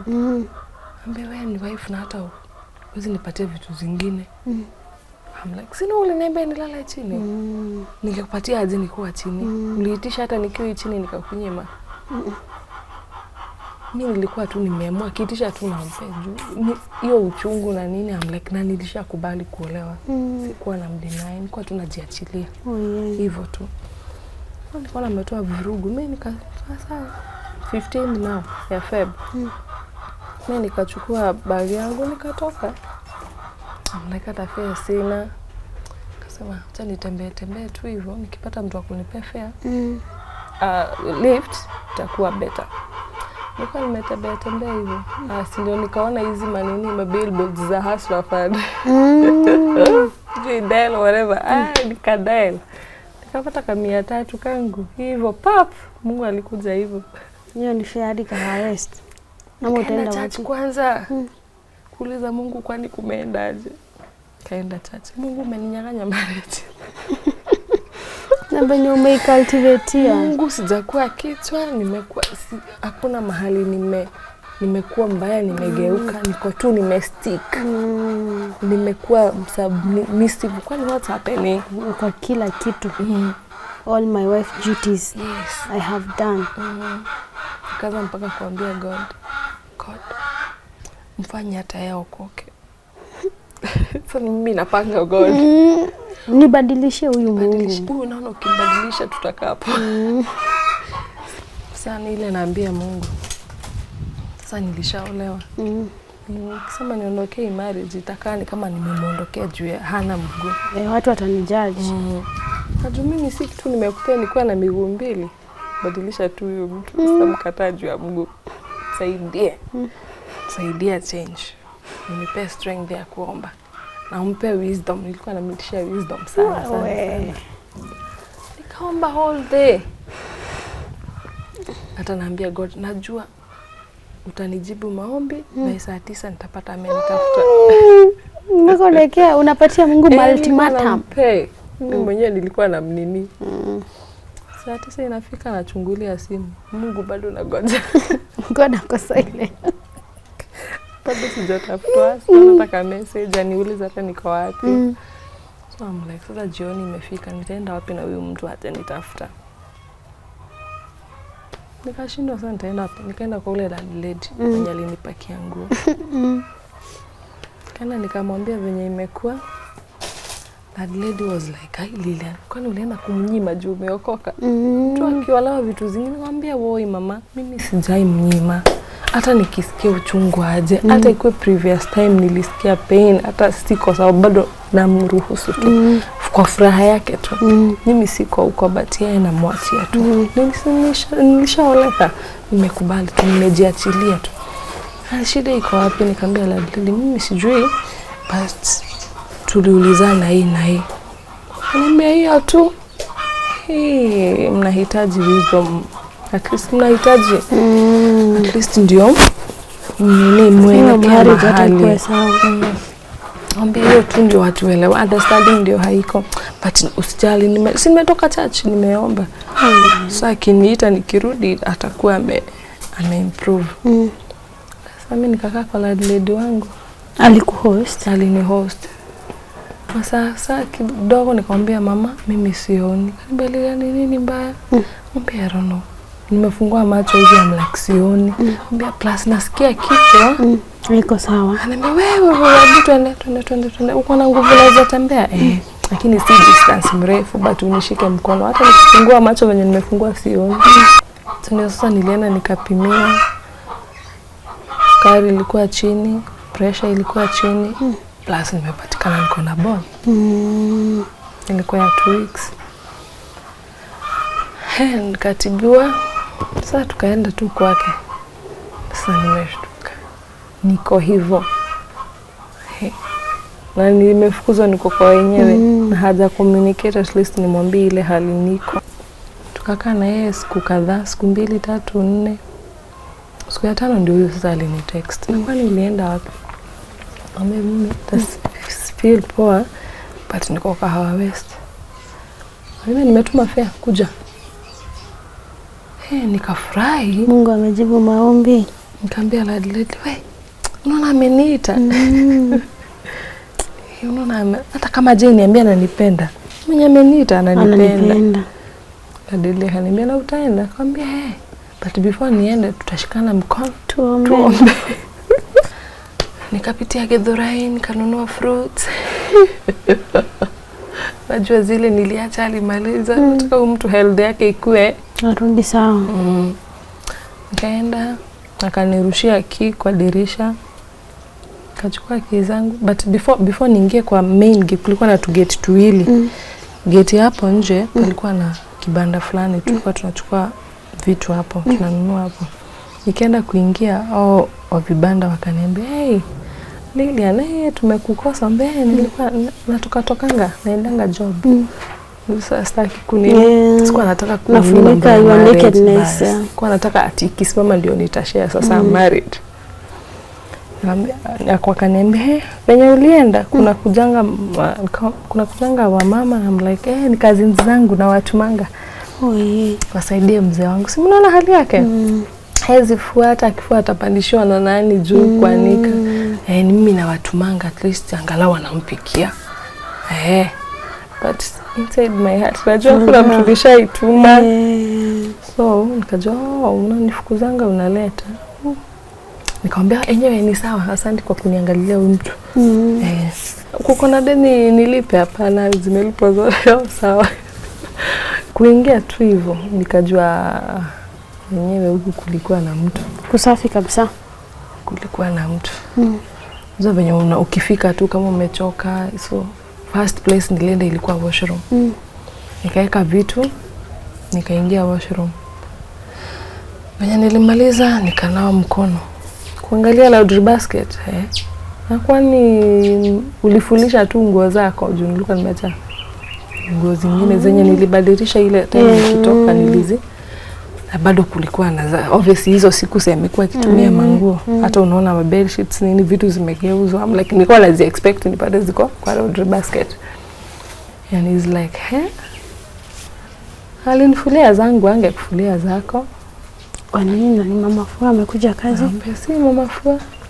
Ako.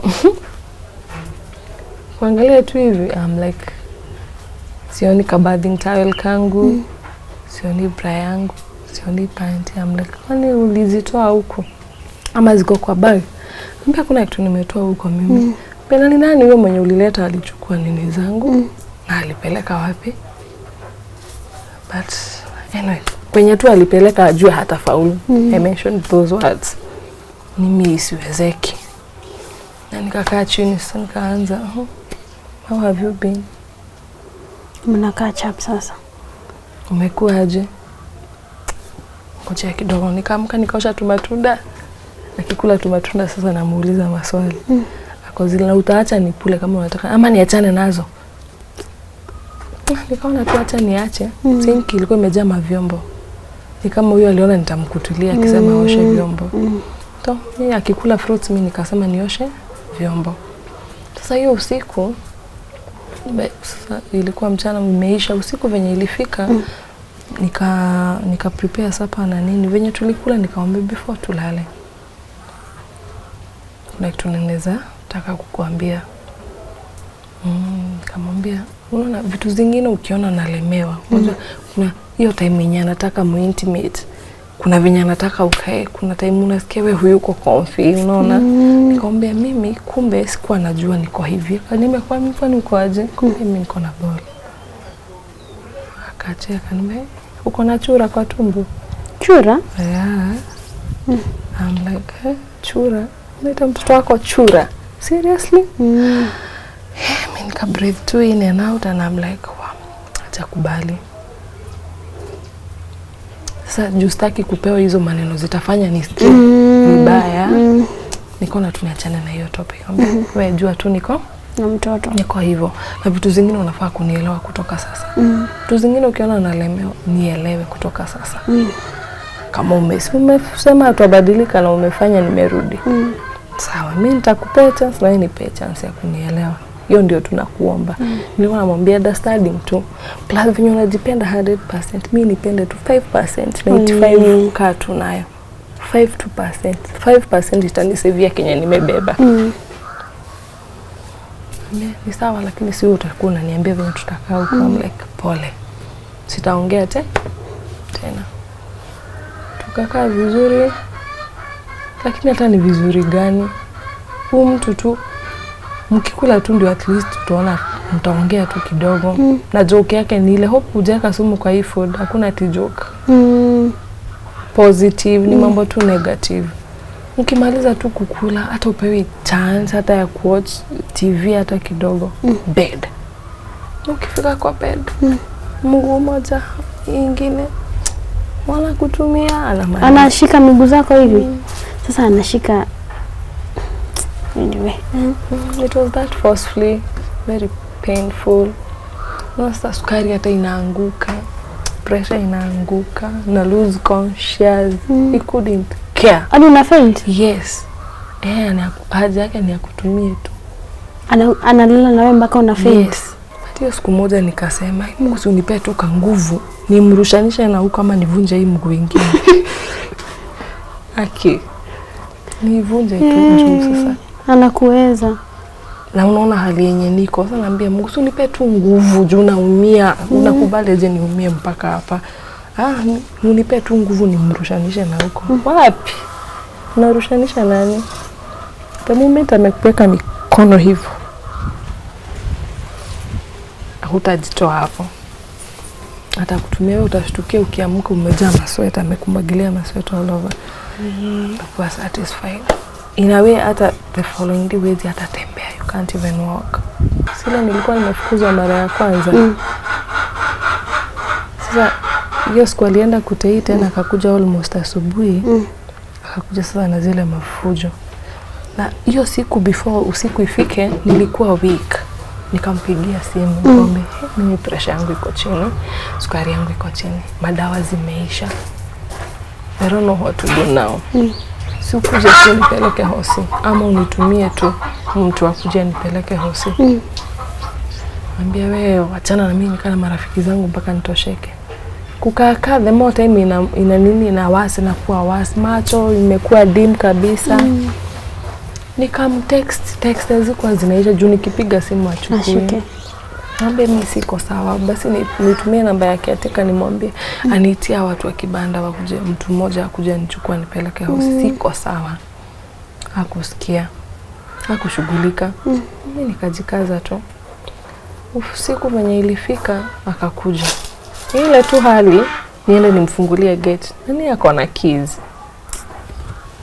macho haioni. Juno niliteremka hizo stairs kama nimejishikilia chuma tu.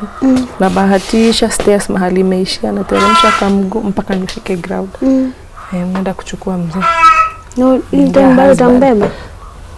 Nilimshika, sikuwa na strength. Hata tulikuwa tunaanguka tu sisi wote.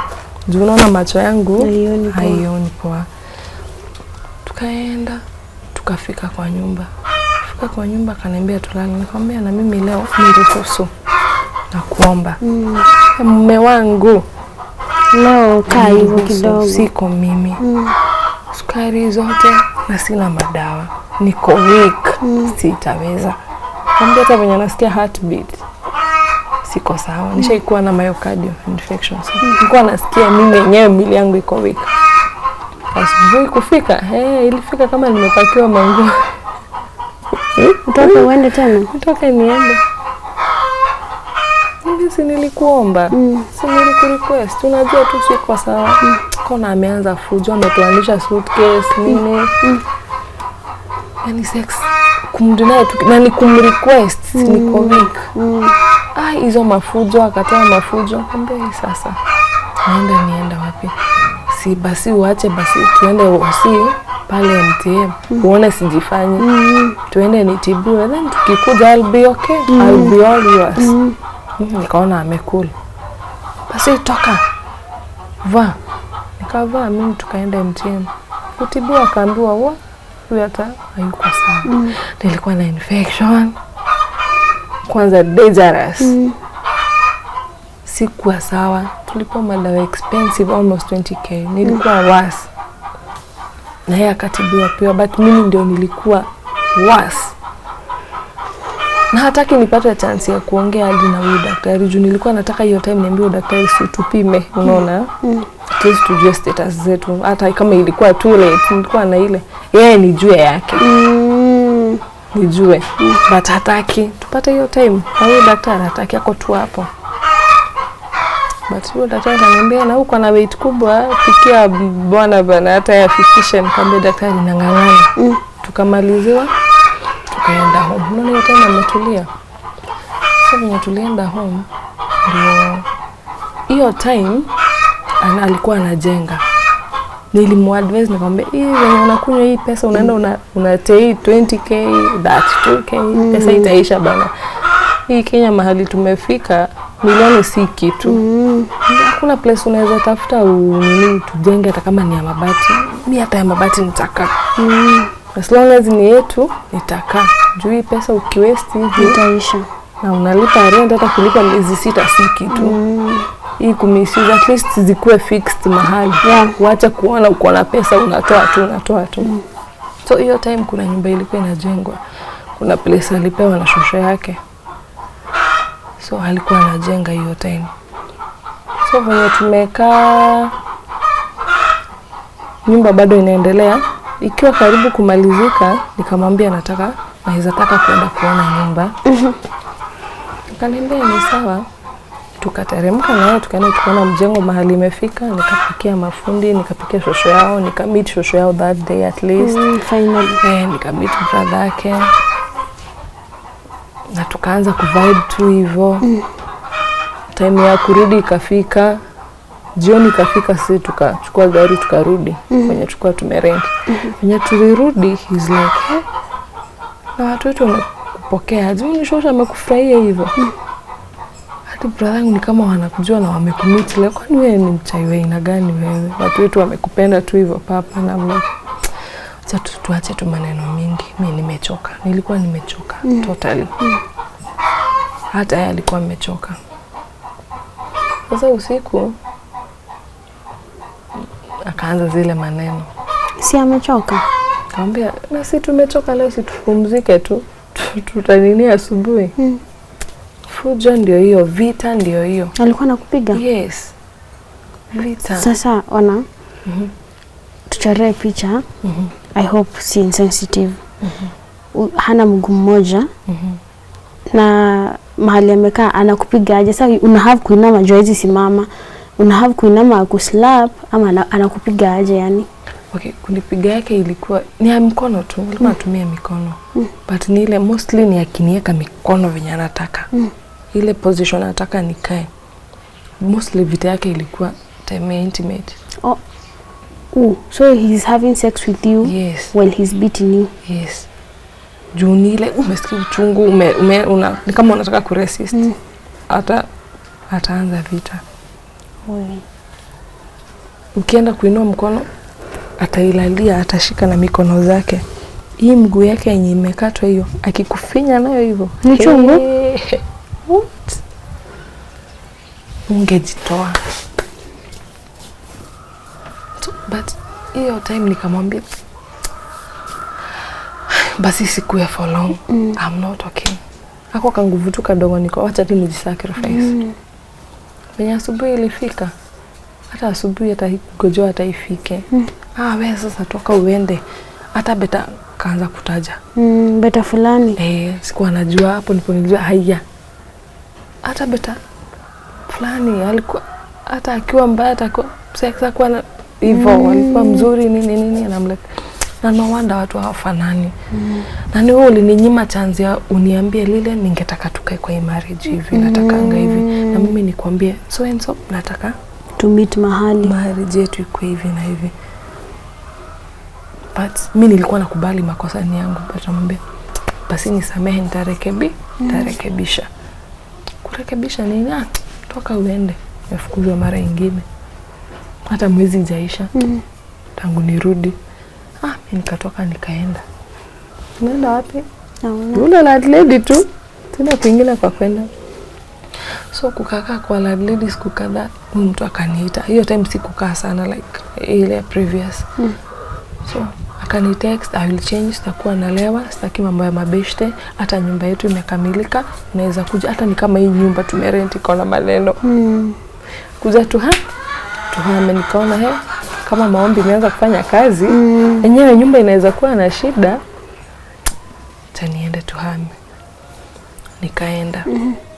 Venye nilienda, sasa hiyo usiku ni ya kupaka manguo, akaniambia tunahama kesho asubuhi. So sisi kwanza kupaka na nini sasa tukipaka ongea napitisha tu kawad. Vitu zingine at least see I'm your wife, I'm your friend, I'm supposed to be your friend. We start from somewhere tukielekea mahali. Mbona tukuje manguo. Tunakuja. Kukaa ndio alianza kulia. I'm like, unalia nini? Nimekumbuka kitu moja gani? Najua fulani aliniacha juu ya hii mguu na wewe hata unarudi tu. Nilikuwa nimeoa fulani, hapo ndipo nilisikia. Kumbe alikuwa na ndoa nyingine. Aliniacha juu ya hii mguu. Na wewe uniacha hizo mara zote hata nikiwa mbaya aje. Naambia, pesa hao na yaliyopita. Tuachane nayo. Tukaongea jayo. To focus. Kwenye usiku ilifika, nikamwambia sasa si ni new house, si paint tumeziacha na huko. Mimi nimesahau yenye ili happen na huko. Sasa kutoka hapa kubali tu, msio unanishtukia hivyo pap. Unajua hali yangu, saa zingine niko na maumivu, niko na nini, alafu namuelezea, najaribu kumwambia sisi ni watu wa roho nyepesi. Nianzishe mahali, na kama huna information kuhusu mambo zingine, hata mimi naweza kuwa niko na ushamba kwa mambo zingine, tunaweza pigia daktari mwingine friend yangu at least twende tumfanye personal doctor advice, atuambie vitu zingine zinaanzanga hivi, unaona zinamalizia hivi. Unaambia nani? Hata kimwa mishipa imefre labda tunaongea mimi naacha tu topic na ikata tu. Ushaifika mpaka point naombe mtu akojeke sasa. Juu I'm like it's painful. Haconsider feelings zangu, haconsider mimi ni mtu, haconsider situation yangu. Baraka tu apate hiyo. I'm like Mungu usaidie hata akojeke, akose hiyo strength, unaona? Sasa ika happen, hii marriage haiku last for long juu hizo maneno ya kunini. Ilikuwa tu ya 45 days. So hizi vitu zote traumatizing umepitia ni 45 only 45 days. 45 days. Only 45 days. Sasa akaenda tena as usual.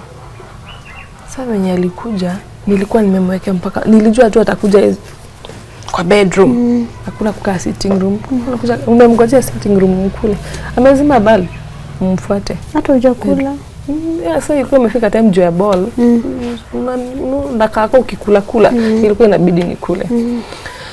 So mimi namfuata tu bedroom. So ika happen that day nilikuwa nimeweka mpaka food yake bedroom. Sasa anakuja tu kama amenipeleka bedroom. Sasa kiu mtu alale njaa. Nilikuwa nimeweka food yake bedroom.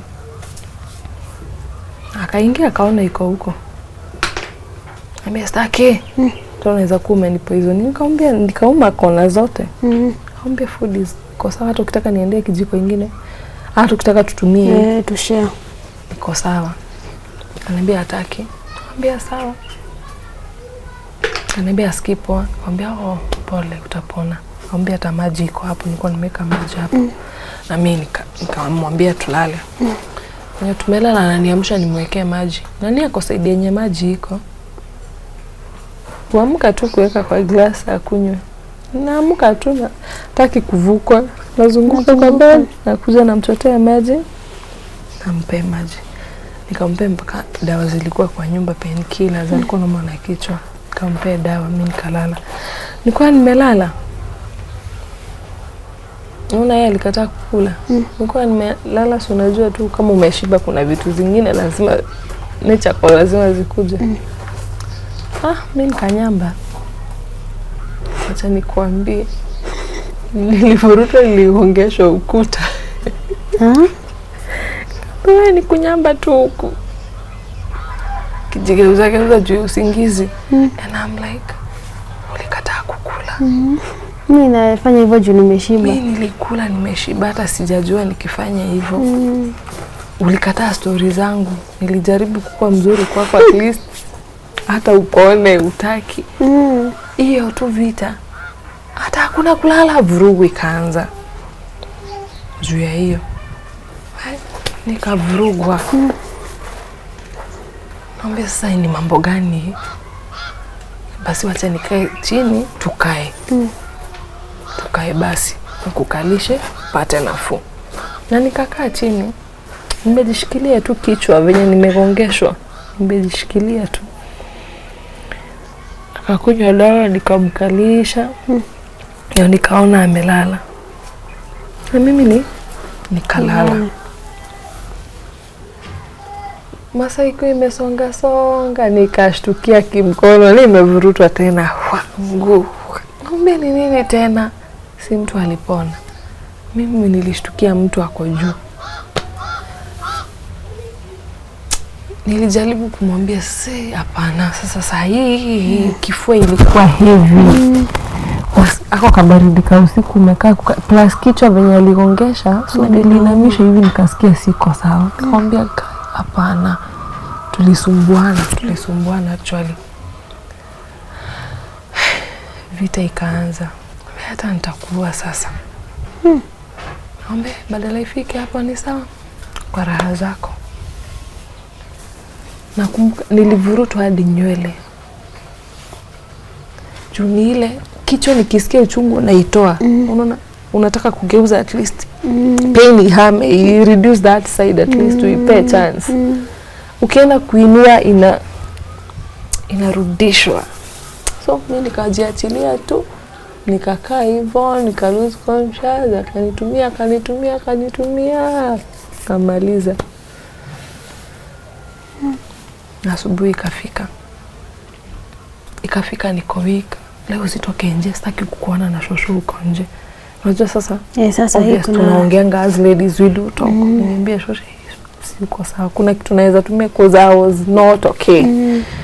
Plus nimwambie hali yenye niko at least aongeleshe ujue mimi hatakangi tukue na hiyo conversation. Amekukataza hadi kutoka nje. Venye wiki iliisha,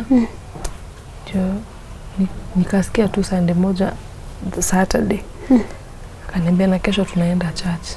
So baada ya pain ameanza kubadilika kidogo. Kuna kitu God anataka kuleta. Tafuta ya uchungu. Acha nimevumilia tu. Nitaondokea hii time ya fruit ikifika. Si nigojea tu hata hizi matunda tu ni juu nimevumilia pain. Amesema tuende church. tutaenda. Nikamwambia tutaenda church, sawa. Tuka prepare na hiyo Sunday tukaenda church. Sunday ikafika. Hata hiyo Saturday ako sawa. Haulizi, tataki, taka tulale ndio tuamke mapema.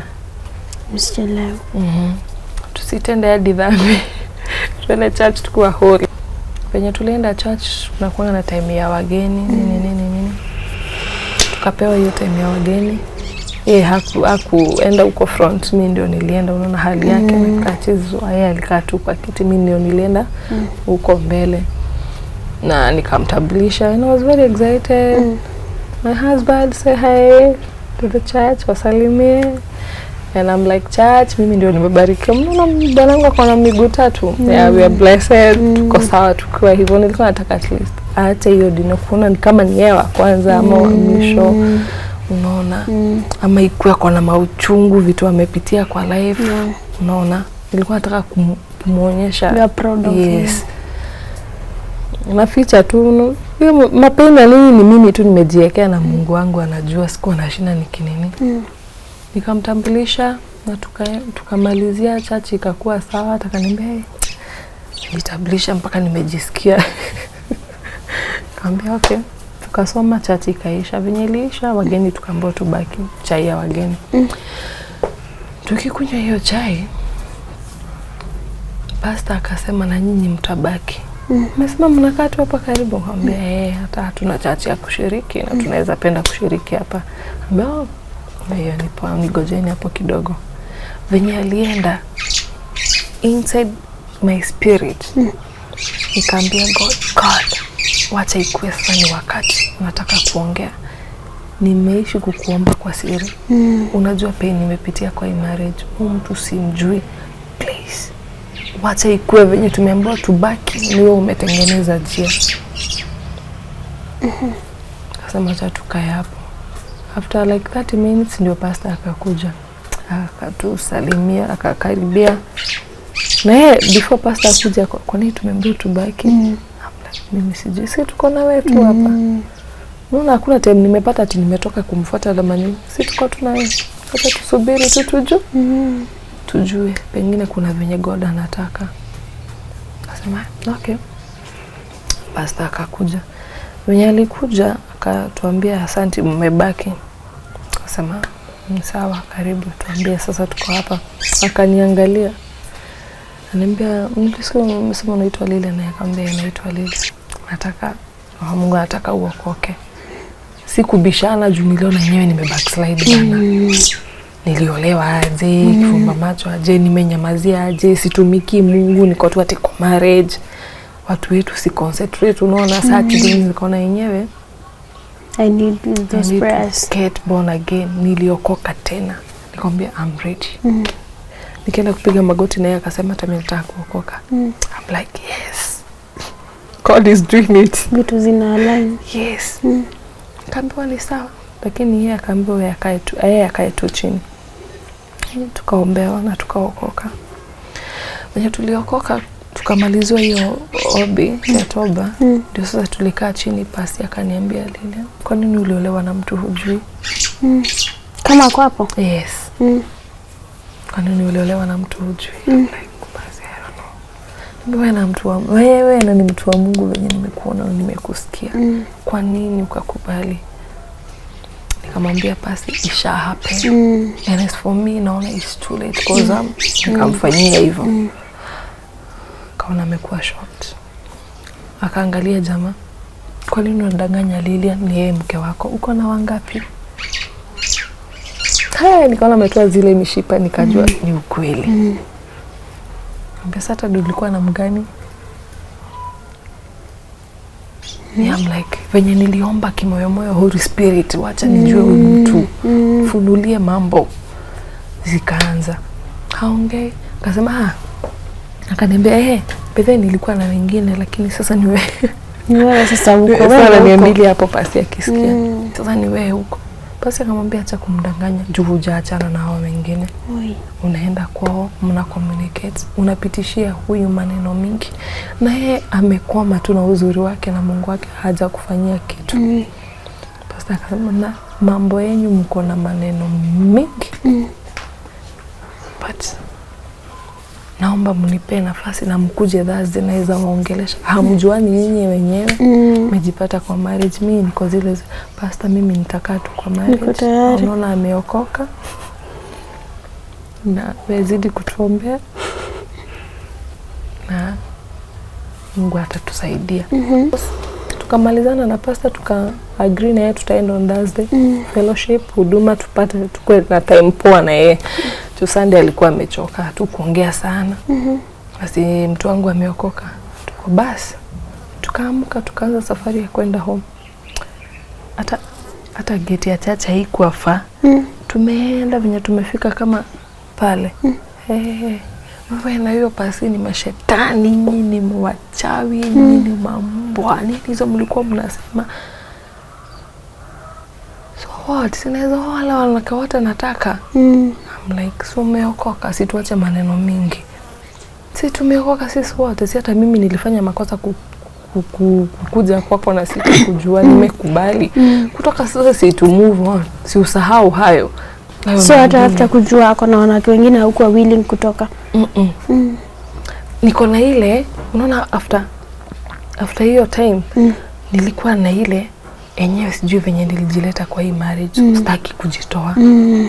Wacha tu Mungu anitoe. I'm like, si nimepata backup ya maombi, at least nimepata mtu anajua Mungu na ni mtu Mungu ametumia Holy Spirit amenini, nimejua mtu kidogo. Hiyo backup sasa ndio itanitoa huku. Nikisema nijitoe, mambo itakuwa wasi. Na sitaki kunini, nilinyenyekea tu hata after that. Na nimepata nguvu mpya, nimeokoka. I'm like, now everything is restored. My faith, my everything is restored. I'm okay now.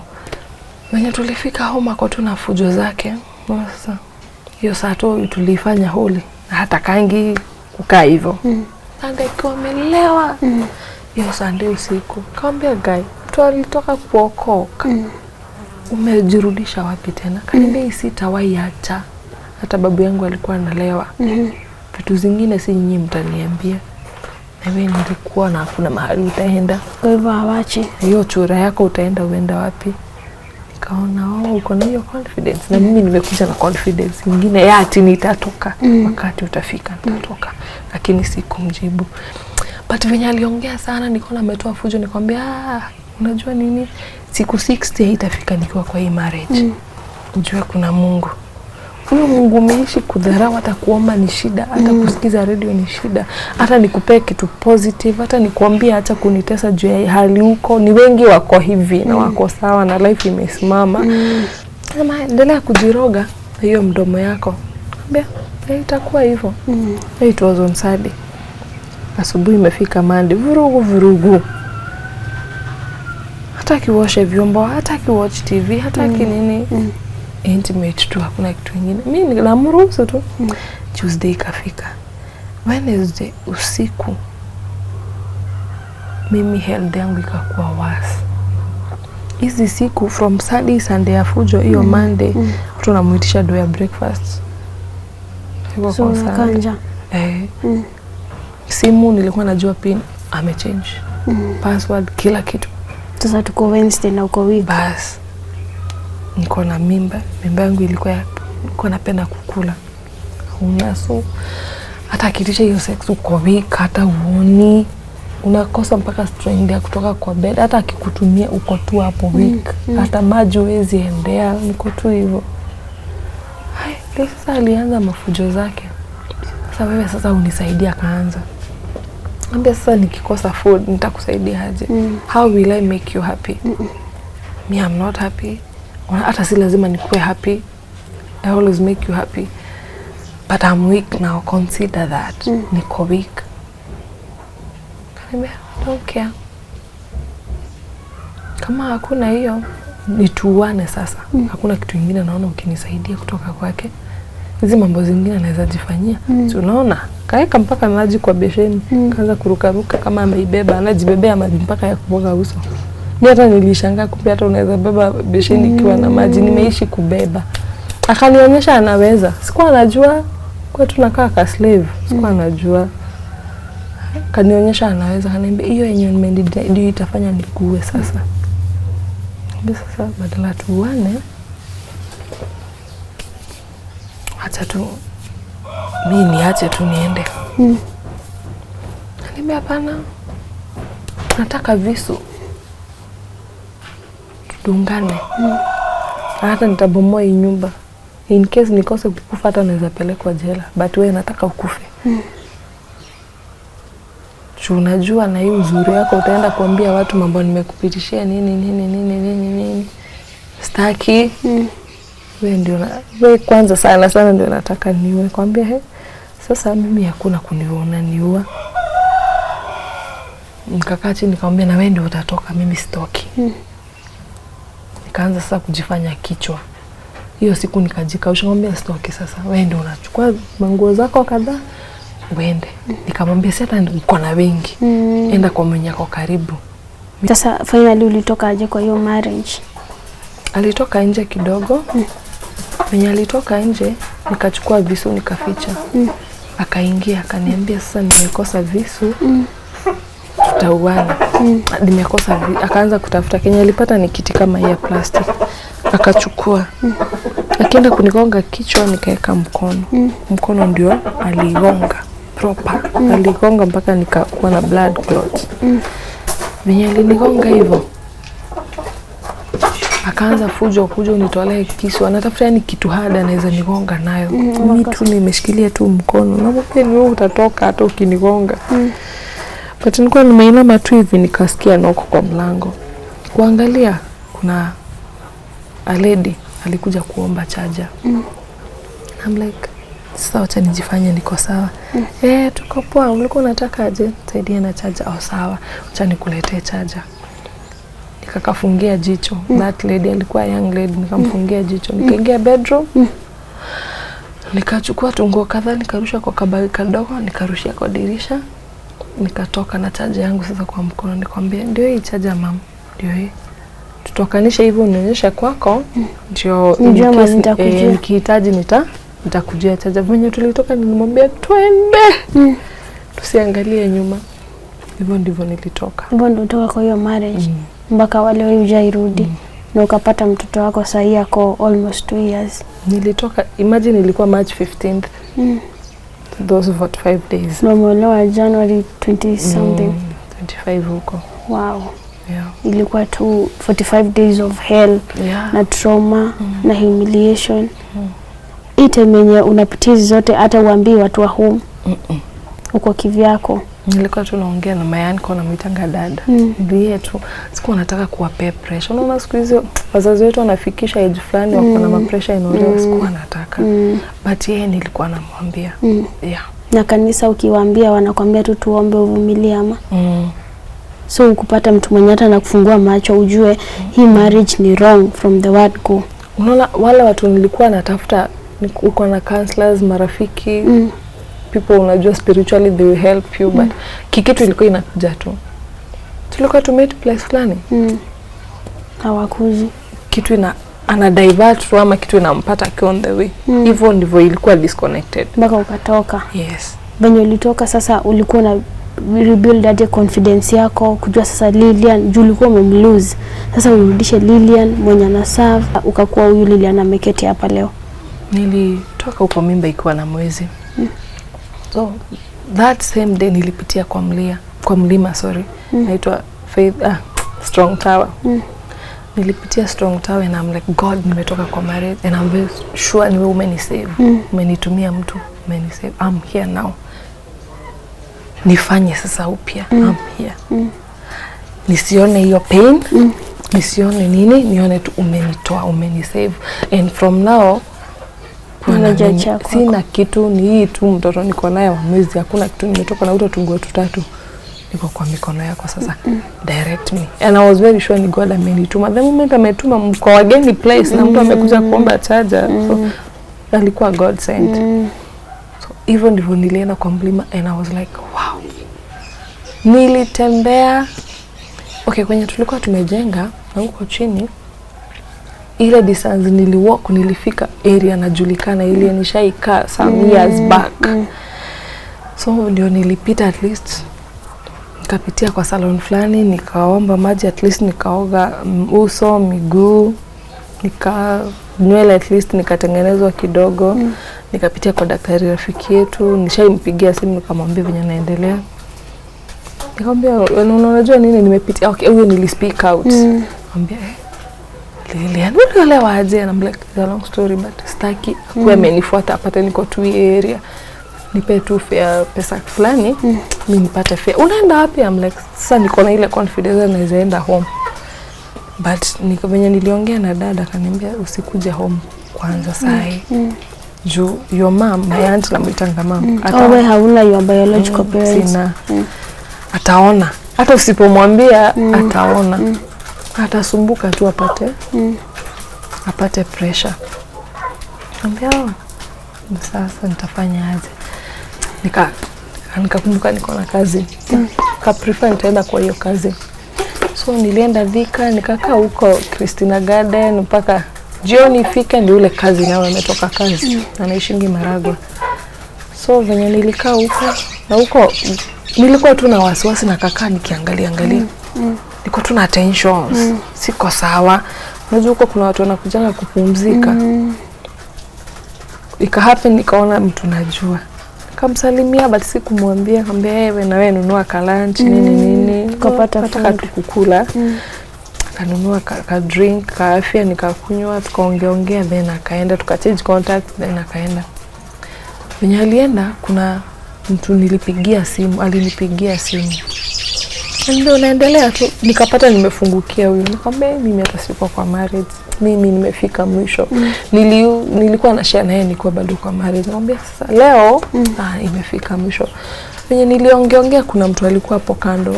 Unaona ukiongea na simu mtu anasikia. Plus I was shouting, uko na stress hata unapata una shout. Venye nilimaliza conversation ndio huyo akaniambia venye nimesikia ukielezea, I'm very sure God ako na wewe. We stick na God and don't rush to any conclusion. Nikamwambia ni sawa, thank you. Na uko na fare kwenda kwenye unene? Nikamwambia niko na, kaniambia acha nikuongezee 200 kwa hapa. Kanipe 200 na akaenda, hata sikujua hata jina. Venye jioni ilifika nikapigia ule kazi, umetoka job kwenda kwake. Sasa hivyo ndivyo nilienda, akanielezea. Kaenda nikashuka gari na nikaenda kwake. Si ndio after kupika sapa ndio nampa story. Kuzo imagine I was married. Let be serious. Wewe mtu wa church aje? How? Ukakaa how long uko? Kufanya harusi.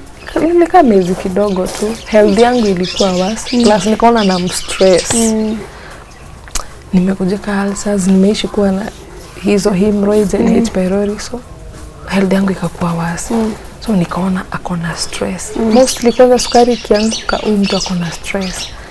Na job ako mgeni kwa job. Sasa hiyo kushinda akitoka na kuja kuniangalia akitapoteza job. Nikaona acha tu nimuondoke. But penye nimekaa na yeye nimeongea at least niko sawa. Nikaamua tu kwenda Ushago Murang'a. Nikaambia dada I'm coming but I'll try my best. Na nikaambia dada usikubali tuongee mpaka conversation mama akiwa hapo juu ya pressure na nini. Nitajaribu kuwa strong na God akona mimi mambo itakuwa sawa. So nikaenda Murang'a. Nikakaa huko kidogo. Mwili haina calcium, haina nini, tena nikaanguka. Mkono tu yenye iligongwa ikavujika. Sizo harakati za matibabu na nini. Nikaona wao nimewa stress tena na mkono. Plus dada anajua situation yenye niko, mama ajui. At least venye nilivujika. Unaona utashinda umejifunikia nini? So ball mama alikuwa anaona unashinda nimefunikia. Nikaona hawako sawa. Mimi niko zile nikisikia kitu imenini kwa akili nafanyanga hivyo. Nikaambia God kama utaki nikae huko basi nitoe. Nikapata tu mtu amenitumia dunia, nisikia umevujika mkono nini, nikatoka. Karudi kwa yule lady akiplaster yangu. Akanihudumia, sasa niko huko at least ndio nilianza. Nikaenda hosi nafanya counseling, ukikubali uko na mimba, hizi masukari na nini zinakuja juu hujakubali na uko na stress. Tukistabilize ulcers, bas uta make it. Tukupe medication yenye hata bola itatoka, tukutibu vizuri na wewe ukubali na ukue strong. Uta make it na bola haitakusumbua. Na ni kweli venye nilitibua ulcers nikakuwa sawa, ball haikunisumbua hata kidogo. Ukajifungua mtoto wako? Wakati ukafika nakakaa, unaona sina kwa kukaa sasa, unakaa kwa mtu wiki 2, unaenda kwa mwingine mwezi hivyo mpaka ikafikia miezi 8. Miezi 8 kufika ndio nikapata sasa place permanent ya kukaa na mimba yangu, nyumba ya kukalisha tu hivyo. Nikakuja na mimba yangu mpaka mwezi wa 9 wa kujifungua. Mungu akasaidia tu. Kabla hata sikuwa hata na kitu ya kujifungua. Like niko karibu kujifungua na sina hata kapampa ama nini. Rafiki tu akanibaia manguo. Nikaseviwa na mtiba at least. Tunaitaje? Lida mama. Hiyo ikaniokolea, nikajifungua vizuri, sikulipa ini. Kapata mtoto wangu poa bila tatizo yoyote. Na umekuwa mkiishi hapa mpaka sasa hivi? Yes, mpaka wale. Na hivyo ndo God alifungua? God alifungua je hivyo. Na wewe mwanaume ajai kutafuta tena kabisa? Ajai, but mimi nilimtafuta. Nilisikia kuokoka nayo. Nilisikia nisipomwambia nilimsamehe, nitashindwa kulea huyu mtoto. Nitatreat huyu mtoto na mahasira nikiona hiyo sura, such things. Nikaona ndio ini clear. I have to forgive and forget the past. Na nimwambie yeye. Nisisemange ati nilimsamehe, hapana. Nimwambie yeye. So I called him. Na nikaita mama mwingine. Wenye huku hawangepatikana, walikuwa busy, so nikaita mama mwingine, nikamwambia mama kuja, nataka ukue. Nataka kuambia fulani nilimemsamehe. Na akakuja.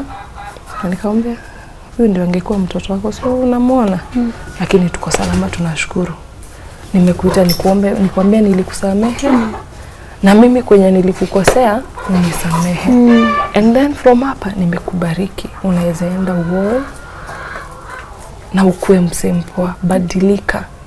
Ukue msempoa. Na ikaisha hivyo. Na umekuwa at peace sasa, after that nilianza mpaka kupenda mtoi. We are okay, tuko sawa. Na so far so good. Yes, we thank God. Wow, Lilian. Story yako ni very inakaa movie. Like in 45 days mtu anaweza kuwa amepitishwa hizo zote. That is good. Tunakuona bado ulistick na faith yako na ukasiku kuishi tena, si ndio? Sasa kuna mtu anakutazama na ako kwa ndoa yenye anafanya hizo vitu, ako sexually assaulted repeatedly, hapendwi, hata elewa but amestick tu. Na nini unaweza mwambia aje leo? Mimi naweza mwambia, naweza pata mtu amestick atijua kwa na ball. Anashangaa nikitoka na hii ball nitaenda wapi? Nilikuja kujua ball ni God anatakanga ushike. God alikubali nishike ball na anajua si love ilikuwa. So wewe hata pengine ni love ilikuwa, life imekuja kugeuka. Toka tu, toka. Juu the more utastick hapo, the more utapitia mambo mingi na utaluza hata mtoto wako. Toka tu. Hiyo God akona hiyo mtoto. Hiyo ni seed iko ndani yako. Na ukitoka tu uulize tu God, nimetoka, where am I going? God anataka tu hiyo. Unaona hiyo action step ya faith. Hiyo usistick hapo akikuwa mapenzi na whatever tushinda tunaenda wapi. Hata mimi had nothing. Niliambia Mungu niko tu na hiyo mimba na Mungu. And God has been faithful. Ona sasa mahali God ametufikisha. God, hata venye nilipata manguo za mtoi ni God. God anajuanga. Nilikuja kunotice. Ukishika hiyo ball, God anajua. Safari yake God anajua. Kwa hivyo utoke tu. Usivumilie. Toka tu. Wewe Lilian, ukiangalia nyuma unaonanga ni nini? Sasa ukarudisha time nyuma, nini unaweza fanya different? Niyo ya kunini. Unaona hiyo courage. Ati tujaola mabeshte wako na watoto wakubwa nini. So uko na pressure. Yes. Hiyo hapana. Asante sana hata kwa kutufungulia roho yako. Najua sasa hata conversation kwa mtandao kuna kwa kina ndoa sana, kwa kina ndoa inatajwa, au kwa kina ndoa ni kuchungu, ni kubaya nini. And I'm sure sasa kuna mtu maybe anaweza taka encourage ama hata umuongeleshe, anakutazama na anaweza taka have a one on one conversation. Probably kuna some tips zenye hatujaweza kugusia because of time. So unaweza wapatia venye wataweza kupata, ndio maybe have hiyo conversation and maybe any other kind of assistance. Naweza penda sana mtu akinipigia simu aniulize, mtu feel free. Hiyo yenye nimepitia nimekubali sasa kwa baraka na msaada kwa wengi. So you can call me using my number, my phone number 07 14 010 754 0714 010 754. Ukinipigia kwa hiyo swali yoyote, ukitaka tuombe pamoja, ukitaka encouragement, ukitaka kusikia story, mambo ya kusurvive and everything, nitakuelekeza na Mungu atatusaidia kutoka hapo. Yeah. Amen. Asante sana. Najua watapiga wengi lakini wa keep it, wa focus na topic na watasaidika, sisi watatusaidiana because marriage is a beautiful thing and marriage works. Ni venye tu kuna unfortunate stories hapa kule, watu wanapatana na watu wenye wako compatible, si ndio? So wasiogope wakisikia hizi stories. Najua we did another episode and someone asked, "Kwani mleti positive stories?" They are there and it's not like we are focusing on the negative. Pia marriage na work elsewhere, but also we cannot turn a blind eye on these things zenye zina happen chini ya maji. We are creating awareness, ndio? Kwa hivyo we are not against marriage, we are just creating awareness. Nilipatana na si yule but marriage ni mzuri na ikikuja utafanya. Kabisa, utakuja harusi. All the best. I can't wait. Amen. Na uniweke kwa bridesmaid list. Sawa sawa. Asante sana. Nashukuru. And to you, our viewer, thank you for sticking with us up to this point of today's episode. As usual, Lillian's number will be on your screen and also on the pinned comment below. Kindly go there, call her, pray with her, and even seek assistance. Also, if you're watching this episode and you have not subscribed to this channel, kindly do so and support this platform. Until next time, my name is Njeri Masi. Just keep it tuko.